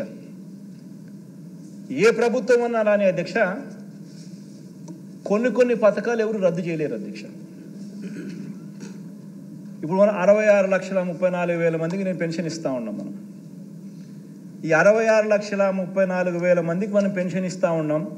దానికి సంవత్సరానికి అయ్యే ఖర్చు 23,600 కోట్లు. ఇది ఏ ప్రభుత్వమైనా రద్దు చేసే పరిస్థితి ఎవరికీ లేదు. ఎవరైనా ఇది చేయాల్సిందే. ఉచిత విద్యుత్, రైతన్నలకు ఇచ్చే ఉచిత విద్యుత్ 11,000 కోట్ల రూపాయలు ఖర్చు అవుతుంది. ఇది కూడా ఎవడు రద్దు చేసే పరిస్థితి లేదు. సబ్సిడీ కింద బియ్యం, సివిల్ సప్లైస్ 4,600 కోట్ల రూపాయలు మనం ఖర్చు చేస్తూ ఉన్నాం. ఇది కూడా ఎవరు టచ్ కూడా చేయలేని సబ్జెక్టు. ఆరోగ్యశ్రీ, ఆరోగ్య ఆసరా 104, 108 4,400 కోట్ల రూపాయలు మనం ఖర్చు చేస్తూ ఉన్నాం సంవత్సరానికి. ఇది కూడా ఎవరు టచ్ చేయలేని సబ్జెక్ట్. ఫీజు రీఎంబర్స్మెంట్, పూర్తి ఫీజు రీఎంబర్స్మెంట్ విద్యా దీవెన కింద మనం ఇస్తూ ఉన్నాం. 2,800 కోట్ల రూపాయలు ఖర్చు చేస్తూ ఉన్నాం విద్యా దీవెన కింద. ఎవరు కూడా ఇది టచ్ చేయలేని సబ్జెక్ట్. రద్దు చేయాలి అని అంటే టచ్ చేయలేని సబ్జెక్ట్. జగనన్న వసతి దీవెన కింద మరో 2,200 కోట్లు దగ్గర ఇస్తూ ఉన్నాం. ఇది కూడా ఎవరు టచ్ చేయలేని సబ్జెక్ట్. సంపూర్ణ పోషణం కింద గర్భిణీ స్త్రీలకు, బాలింతలకు, చిన్నారులకు, 6 ఏళ్ల లోపున్న పిల్లలకు సంపూర్ణ పోషణం కింద పౌష్టిక ఆహారం కోసం డబ్బులు ఇస్తూ ఉన్నాం 2,200 కోట్లు. ఎవరు టచ్ చేయలేని సబ్జెక్ట్. గోరుముద్ద కింద ప్రతి బడిలోనూ పిల్లలకు మంచి న్యూట్రిషియస్ ఫుడ్ పెడతా ఉన్నాం. రోజుకొక మెనూతో పెడతా ఉన్నాం. ఎవరు కూడా దీన్ని టచ్ చేయలేని సబ్జెక్ట్. 1,900 కోట్ల రూపాయలు ఖర్చు అవుతా ఉంది. ఈ 8 పథకాలు అధ్యక్ష, నేను పైన చెప్పినట్టు 8 పథకాలకే 52,700 కోట్ల రూపాయలు అవుతా ఉన్నాయి. 8 పథకాలకి. అంటే ఎవరైనా కూడా టచ్ చేయాలంటే కూడా టచ్ చేయలేని సబ్జెక్ట్స్. టచ్ చేయాలి అంటే కూడా ఎవడన్నా దీన్ని రద్దు చేయాలి అని ఎవడన్నా టచ్ చేయాలనుకుంటే కూడా కూడా చేయలేని సబ్జెక్ట్. ఖచ్చితంగా అమలు చేయాల్సిందే ఎవరైనా. అటువంటిది 52,700 కోట్లు. మళ్ళీ ఈ 52,700 కోట్లకు చంద్రబాబు నాయుడు గారు ఇప్పుడు చెప్పిన ఈ 6 హామీలు ఇవి కూడా యాడ్ చేస్తే, ఈ స్లైడ్ 14 చూపించు, 14, ఈ 6 కూడా యాడ్ చేస్తే ఏమన్నాడు, మహాశక్తి అంట. 18 ఏళ్ళు నిండిన ప్రతి మహిళకు నెలకు 1,500 అంటే ఏడాదికి 18 ఏళ్ళు నిండిన ఎంతమంది ఉన్నారని అంటే మన ఓటర్స్ జాబితా చూస్తే తెలుస్తుంది అధ్యక్ష.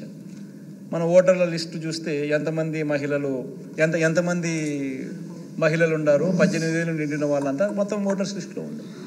వాటికి మనము 2,10 లక్షలు ఉంటే మనం వాటికి 2 కోట్లు చూపిస్తున్నాం. కొంచెం వాటికి తగ్గించినాం. అట్లా వేసుకున్నా కానీ 36,000 కోట్లు ఈ మహాశక్తికి.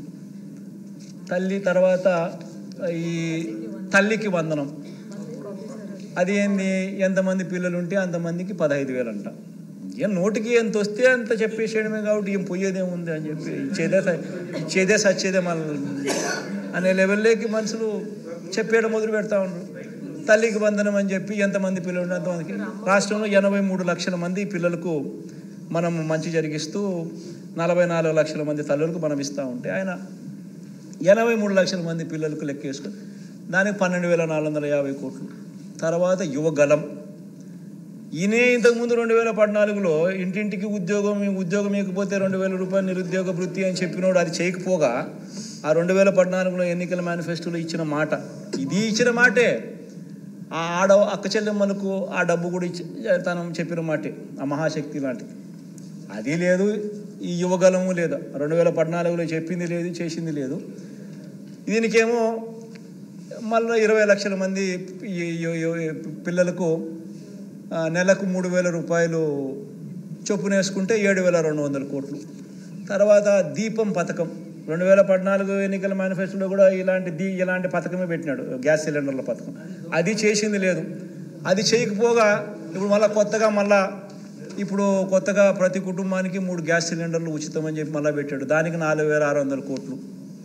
తర్వాత అన్నదాత అని మన రైతన్నలకు మనం 13,500 రైతన్నలకు ఇస్తా ఉన్నాం. మనం చెప్పింది రైతన్నలకు 12,000 ఇస్తామని, కానీ మనం రైతన్నలకు చెప్పిన దానికన్నా మిన్నగా 13,500 మనం ఇస్తా ఉన్నాం. ఆయన రైతులకు రుణమాఫీ చేస్తాను అని చెప్పి మొత్తం 5 ఏళ్ళకు కలిపి 87,612 కోట్ల రూపాయలు ఎగరగొట్టి ఆ 5 సంవత్సరాలు కలిపి ఆయన 15,000 కోట్లు ఇస్తే, మనం ఇప్పటికే ఈ ఒక్క పథకానికే దాదాపుగా 30,000 కోట్ల పైచిలుకు 33,000 కోట్లు మనము ఈ రైతు భరోసా కింద మనం ఇప్పటికే ఇచ్చేసాం రైతులకు. అలాంటి పథకానికి కూడా మళ్ళా అప్పుడు 13,500 ఇవ్వడానికే రైతులకు మనసు రాలే. ఇప్పుడు దానికి పోయేదేముందిలే అని చెప్పి 20,000 అంటున్నాడు. దానికి ఇంకొక 10,000 కోట్లు, 11,000 కోట్లు, అంతా కలిపితే 73,000 కోట్లు. ఈ 73,000 కోట్లకు నేను ఇంతకుముందు చెప్పినా కదా, టచ్ చేయలేని సబ్జెక్టులు ఉన్నాయని చెప్పి పెన్షన్లు కానీ, ఉచిత విద్యుత్ కానీ, పేదలకు అందే బియ్యం కానీ, పీడిఎస్ బియ్యం కానీ, ఆరోగ్యశ్రీ కానీ, పూర్తి ఫీజు రీఎంబర్స్మెంట్ కానీ, వసతి దీవెన కానీ, సంపూర్ణ పోషణం కానీ, గోరుముద్ద కానీ, ఈ 8 పథకాలు నేను ఏదైతే చెప్పినా టచ్ చేయాలనుకున్నా కూడా ఎవడు చేయలేని సబ్జెక్ట్ అని చెప్పినా కదా, ఆ 52,700. ఈ 73,440 కోట్లకి 52,750 కోట్లు కలిపితే 1,26,140 కోట్లు సంవత్సరానికి. అంటే నేను 70,000 కోట్లు మన ప్రభుత్వం 70,000 కోట్లు చేయడానికే నిజంగా కింద మీద పడతా ఉన్నాం. గవర్నెన్స్లో ఎప్పుడూ జరగని మార్పులు తీసుకొచ్చినాం. కరప్షన్ అనేది ఎక్కడ లేకుండా చేసినాం. పూర్తిగా స్ట్రీమ్లైన్ చేసినాం. చిత్తశుద్ధి చూపిస్తూ ఉన్నాం, నిబద్ధతతో చేస్తూ ఉన్నాం. ఇంత చేస్తూ ఉన్నా కూడా మనం 70,000 కోట్లకు చాలా లాగుతూ ఉంటే కూడా జరుగుతూ ఉంటే, ఈయన 1,26,000 కోట్ల రూపాయల సంవత్సరానికి నేను చేసేస్తాను అని చెప్తా ఉన్నాడు. ఇంకా ఇంకా ఇంకా ఇంకా ఇంకా 6 పథకాలకి ఇంకా ఉన్నాయని చెప్తున్నాడు. మళ్ళా ఇంకా ఇంకా ఇంకా 6 పథకాలకి ఇంకా ఉన్నాయని చెప్తున్నాడు. అంటే నేను అడుగుతా ఉన్నాను అధ్యక్ష, అంటే మనం 70,000కే కష్టపడతా ఉంటే 1,26,000 ఇప్పటికే మళ్ళా ఇంకా ఏదో చెప్తానంటున్నాడు. అంటే నేను ఆలోచన చేయమని చెప్తాను. ప్రతి ఇంట్లో ఈ చర్చ జరగాలి. ఇంత మోసం చేసేదానికోసం ఈ దుర్బుద్ధితో, ఈ బుద్ధితో, ఈ మాదిరిగా మోసం చేయడం ధర్మమేనా ప్రజలను? ఇంత అబద్ధాలు ఆడడం, ఇంత కుట్రలు పనడం, ఇంత మాదిరిగా మోసం చేయాలనే ఆలోచనతోనే, మోసం చేయడానికి కోసమే ఈ మాదిరిగా ఒక రంగురంగుల మేనిఫెస్టో తీసుకొని వచ్చి ఈ మాదిరిగా మోసం చేసే దిశగా అడుగులు వేయడం ధర్మమేనా అని అడుగుతా ఉన్నా. ఆలోచన చేయమని అడుగుతా ఉన్నా. ప్రతి ఒక్కరూ కూడా ఈ విషయం ప్రతి ఇంట్లో కూడా చర్చ జరగాలని కూడా కోరుతా ఉన్నా.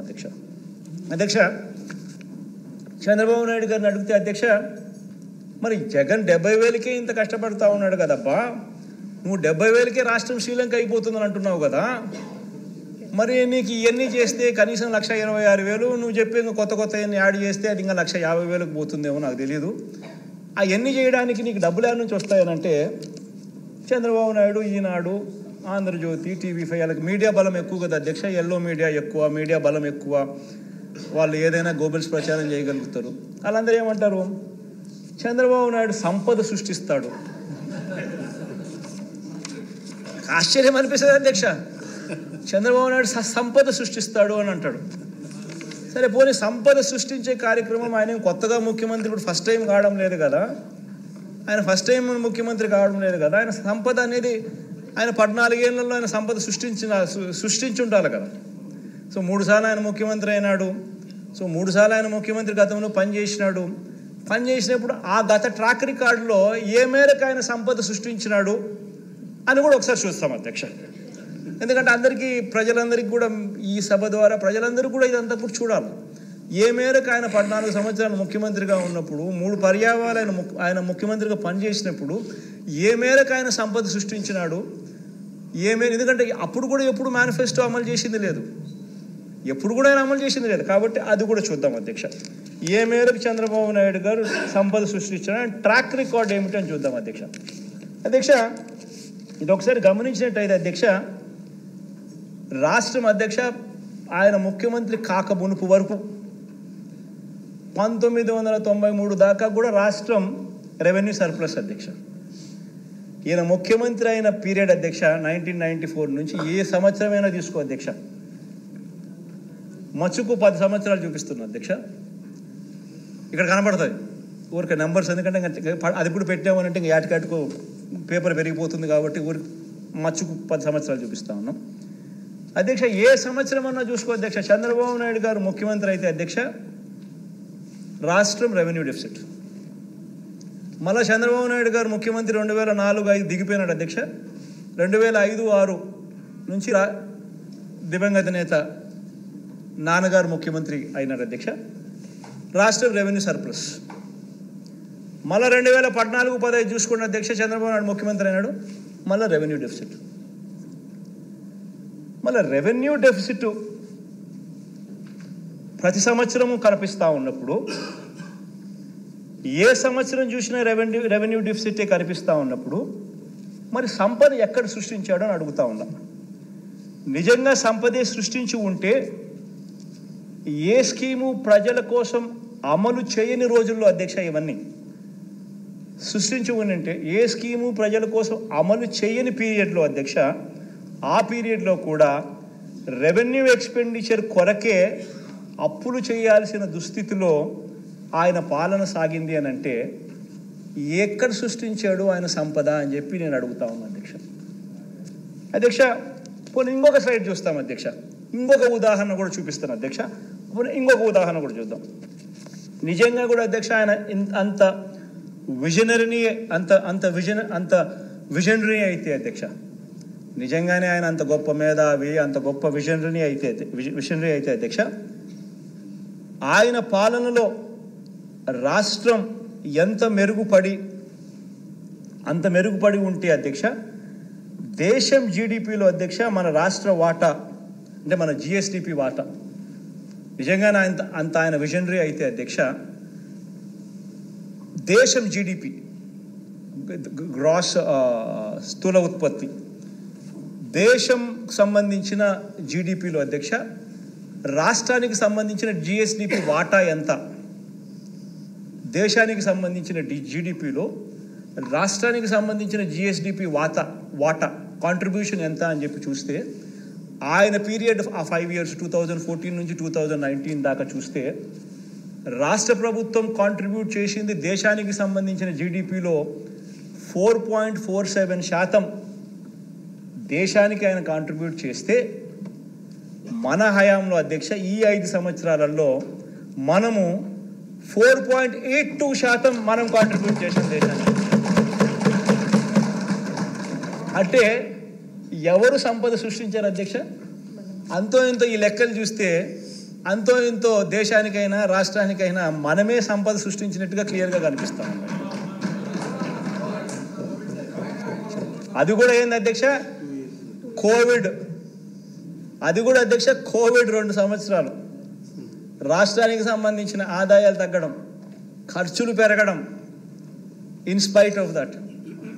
ఇన్స్పైట్ ఆఫ్ చంద్రబాబు నాయుడు ఆయన చేసిన అప్పులను సర్వీస్ చేసుకుంటూ రావడం, ఇన్స్పైట్ ఆఫ్ దట్ మనం బటన్ నొక్కడం, నేరుగా అక్కచెల్లెమ్మల ఖాతాల్లోకి ఇంత మంచి చేసే విధంగా ఇన్ని స్కీమ్స్ అమలు చేయడం, ఇన్స్పైట్ ఆఫ్ దట్ ఆయన హయాంలో ఏ స్కీము లేదు, ఏ బటను లేదు, ఏ మంచి చేసింది లేదు.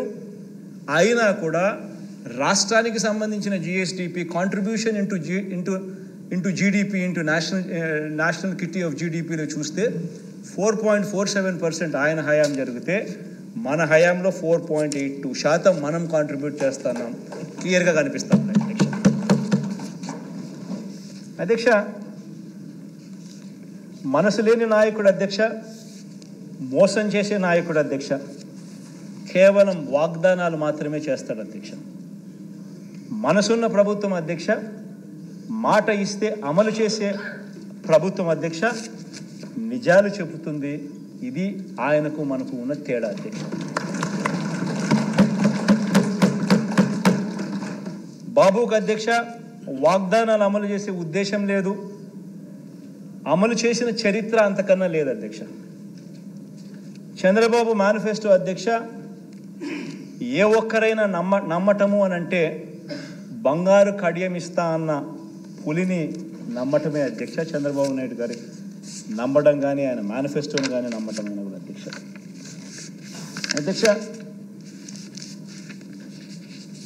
ఇదే గౌరవ సభలో అధ్యక్ష నేను ఇంకా కొన్ని విషయాలు చెప్పాలనుకుంటున్నాను అధ్యక్ష. రాష్ట్ర ప్రజలకు అధ్యక్ష నేను చెప్పే ఈ విషయం చాలా ఇంపార్టెంట్ అధ్యక్ష. రాష్ట్ర ప్రజలకు కూడా అధ్యక్ష వినమ్రంగా కూడా అధ్యక్ష ఈ విషయాలు తెలియజేస్తా ఉన్నా. 2014లో అధ్యక్ష ఇదే చంద్రబాబు నాయుడు గారి కూటమికి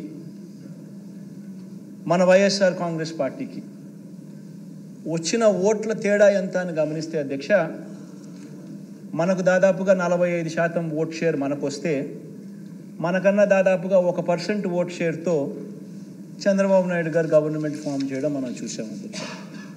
మనకు చంద్రబాబు నాయుడు గారి కూటమికి తేడా వాళ్ళందరూ కలిసి మన మీద దాడి చేసినారు. మనం ఒక్కళ్ళమే ఇటువైపు నుండి మనం పోటీ చేసినాం. అయినా కూడా వాళ్ళందరికీ 46% వాళ్ళకు వస్తే 45% మనకు వచ్చింది దాదాపుగా. వాళ్ళకు మనకు తేడా దాదాపుగా 1% తేడాతో మనం ప్రతిపక్షంలో కూర్చోవాల్సి వచ్చింది. అప్పట్లో నాతో చాలామంది అన్నారు అధ్యక్ష ఎన్నికలకు ముందు మనం కూడా 87,612 కోట్ల రూపాయల రుణమాఫీ చంద్రబాబు నాయుడు చెప్తున్నాడు కదా మనం కూడా చెప్పేద్దాము, చెప్పేస్తే గవర్నమెంట్లోకి వచ్చేస్తాం, మన సంగతి మళ్ళీ చూస్తాంలే అని చెప్పి చాలామంది నాతో అన్నారు. చాలామంది అన్నారు అధ్యక్ష. ఇన్ఫాక్ట్ అందరు నా శ్రేయోభిలాషులే, ఎవరో అన్యాయస్తులు కాదు, నా శ్రేయోభిలాషులే నన్ను ముఖ్యమంత్రిగా సీట్లో చూడడానికి సంతోషపడే నా శ్రేయోభిలాషులే, మన పార్టీకి శ్రేయోభిలాషులే.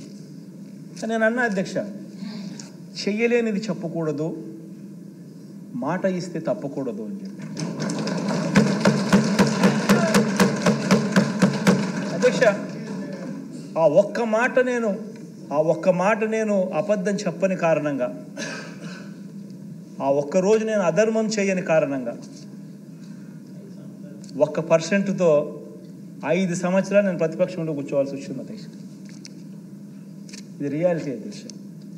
ఒక అబద్ధం చెప్పిందంటే జగన్ ముఖ్యమంత్రి అయి ఉండేవాడు, అధికారంలో జగన్ ఉండేవాడు, చంద్రబాబు నాయుడు ప్రతిపక్షంలో ఉండేవాడు. జగన్ ఒక అబద్ధం చెప్పలా, చేయలేనని చెప్పాడు, మాట మీద తాను నిలబడతాడు అన్న ఒకే ఒక అంశం మీద జగన్ అబద్ధం చెప్పలా, 5 సంవత్సరాలు ప్రతిపక్షంలో కూర్చున్నాను. కానీ అధ్యక్ష నేను ఈరోజు కూడా చెప్తా ఉన్నా, ఈరోజు కూడా నాకు రిగ్రెట్ లేదు అధ్యక్ష. ఈ రోజు కూడా నేను వెనక్కి పోయి ఆ పీరియడ్లో మళ్ళీ ఒకసారి రీవిజిట్ చేసి ఈరోజు నువ్వు ప్రతిపక్షంలో కూర్చున్నావు కాబట్టి మళ్ళీ ఆ రోజు మళ్ళీ రీవిజిట్ చేసి మళ్ళీ అబద్ధం నువ్వు చెప్తావా అని అడిగితే ఈ రోజు కూడా నేను చెప్తాను అధ్యక్ష, నా నోట్లో నుంచి అబద్ధాలు రావనే చెప్తాను.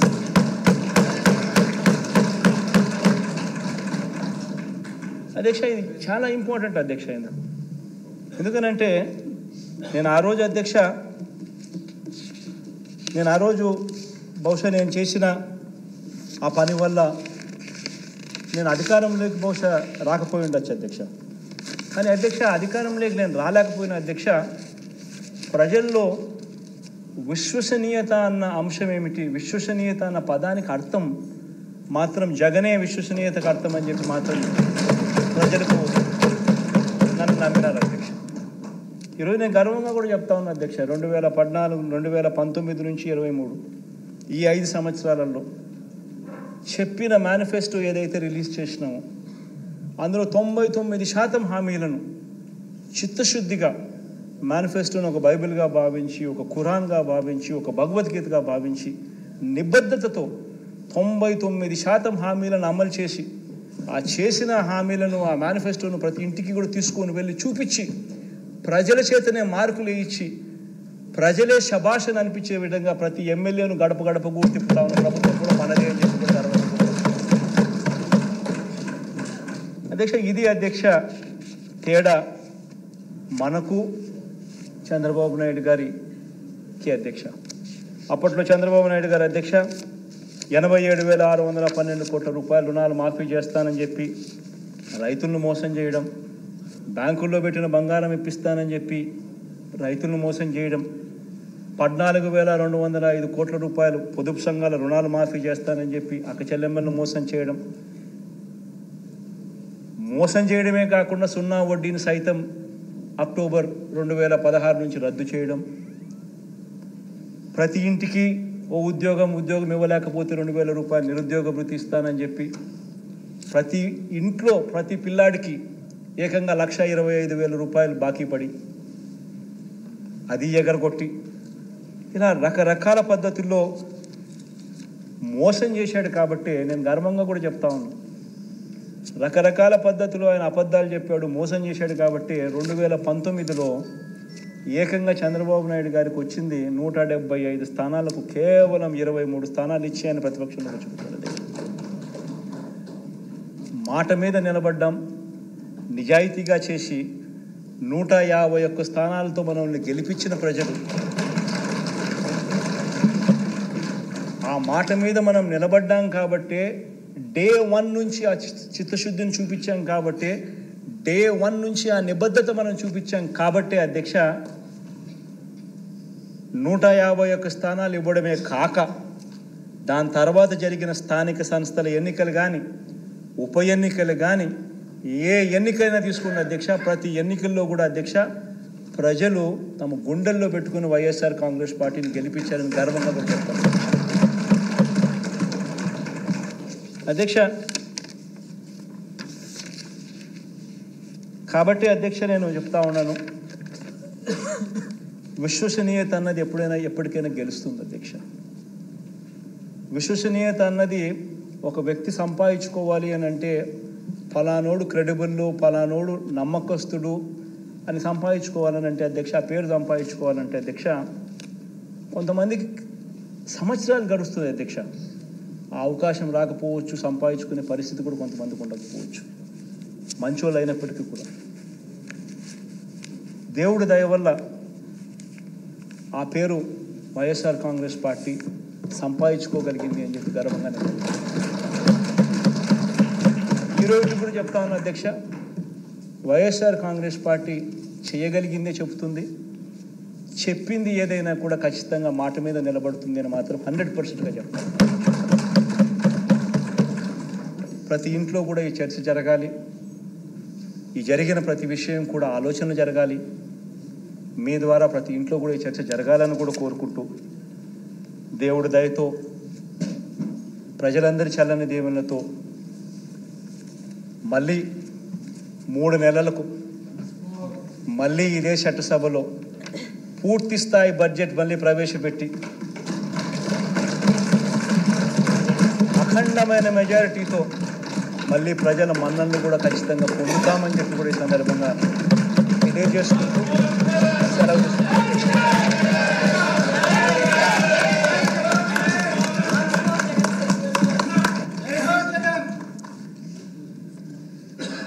The question is that the following motion moved by Sri TJR Sudhakar Babu before the House that an address be presented to the Governor as follows: that the members of Andhra Pradesh Legislative Assembly assembled in the 12th session of 15th Andhra Pradesh Legislative Assembly are deeply grateful to the Honorable Governor for the address which he has been pleased to deliver to the Legislative Assembly on 5th 2024. Those who are for the motion, please say yeah.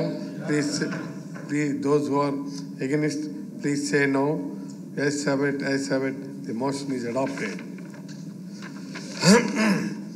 The House is adjourned to meet again at 9 a.m. on Wednesday, the 7th February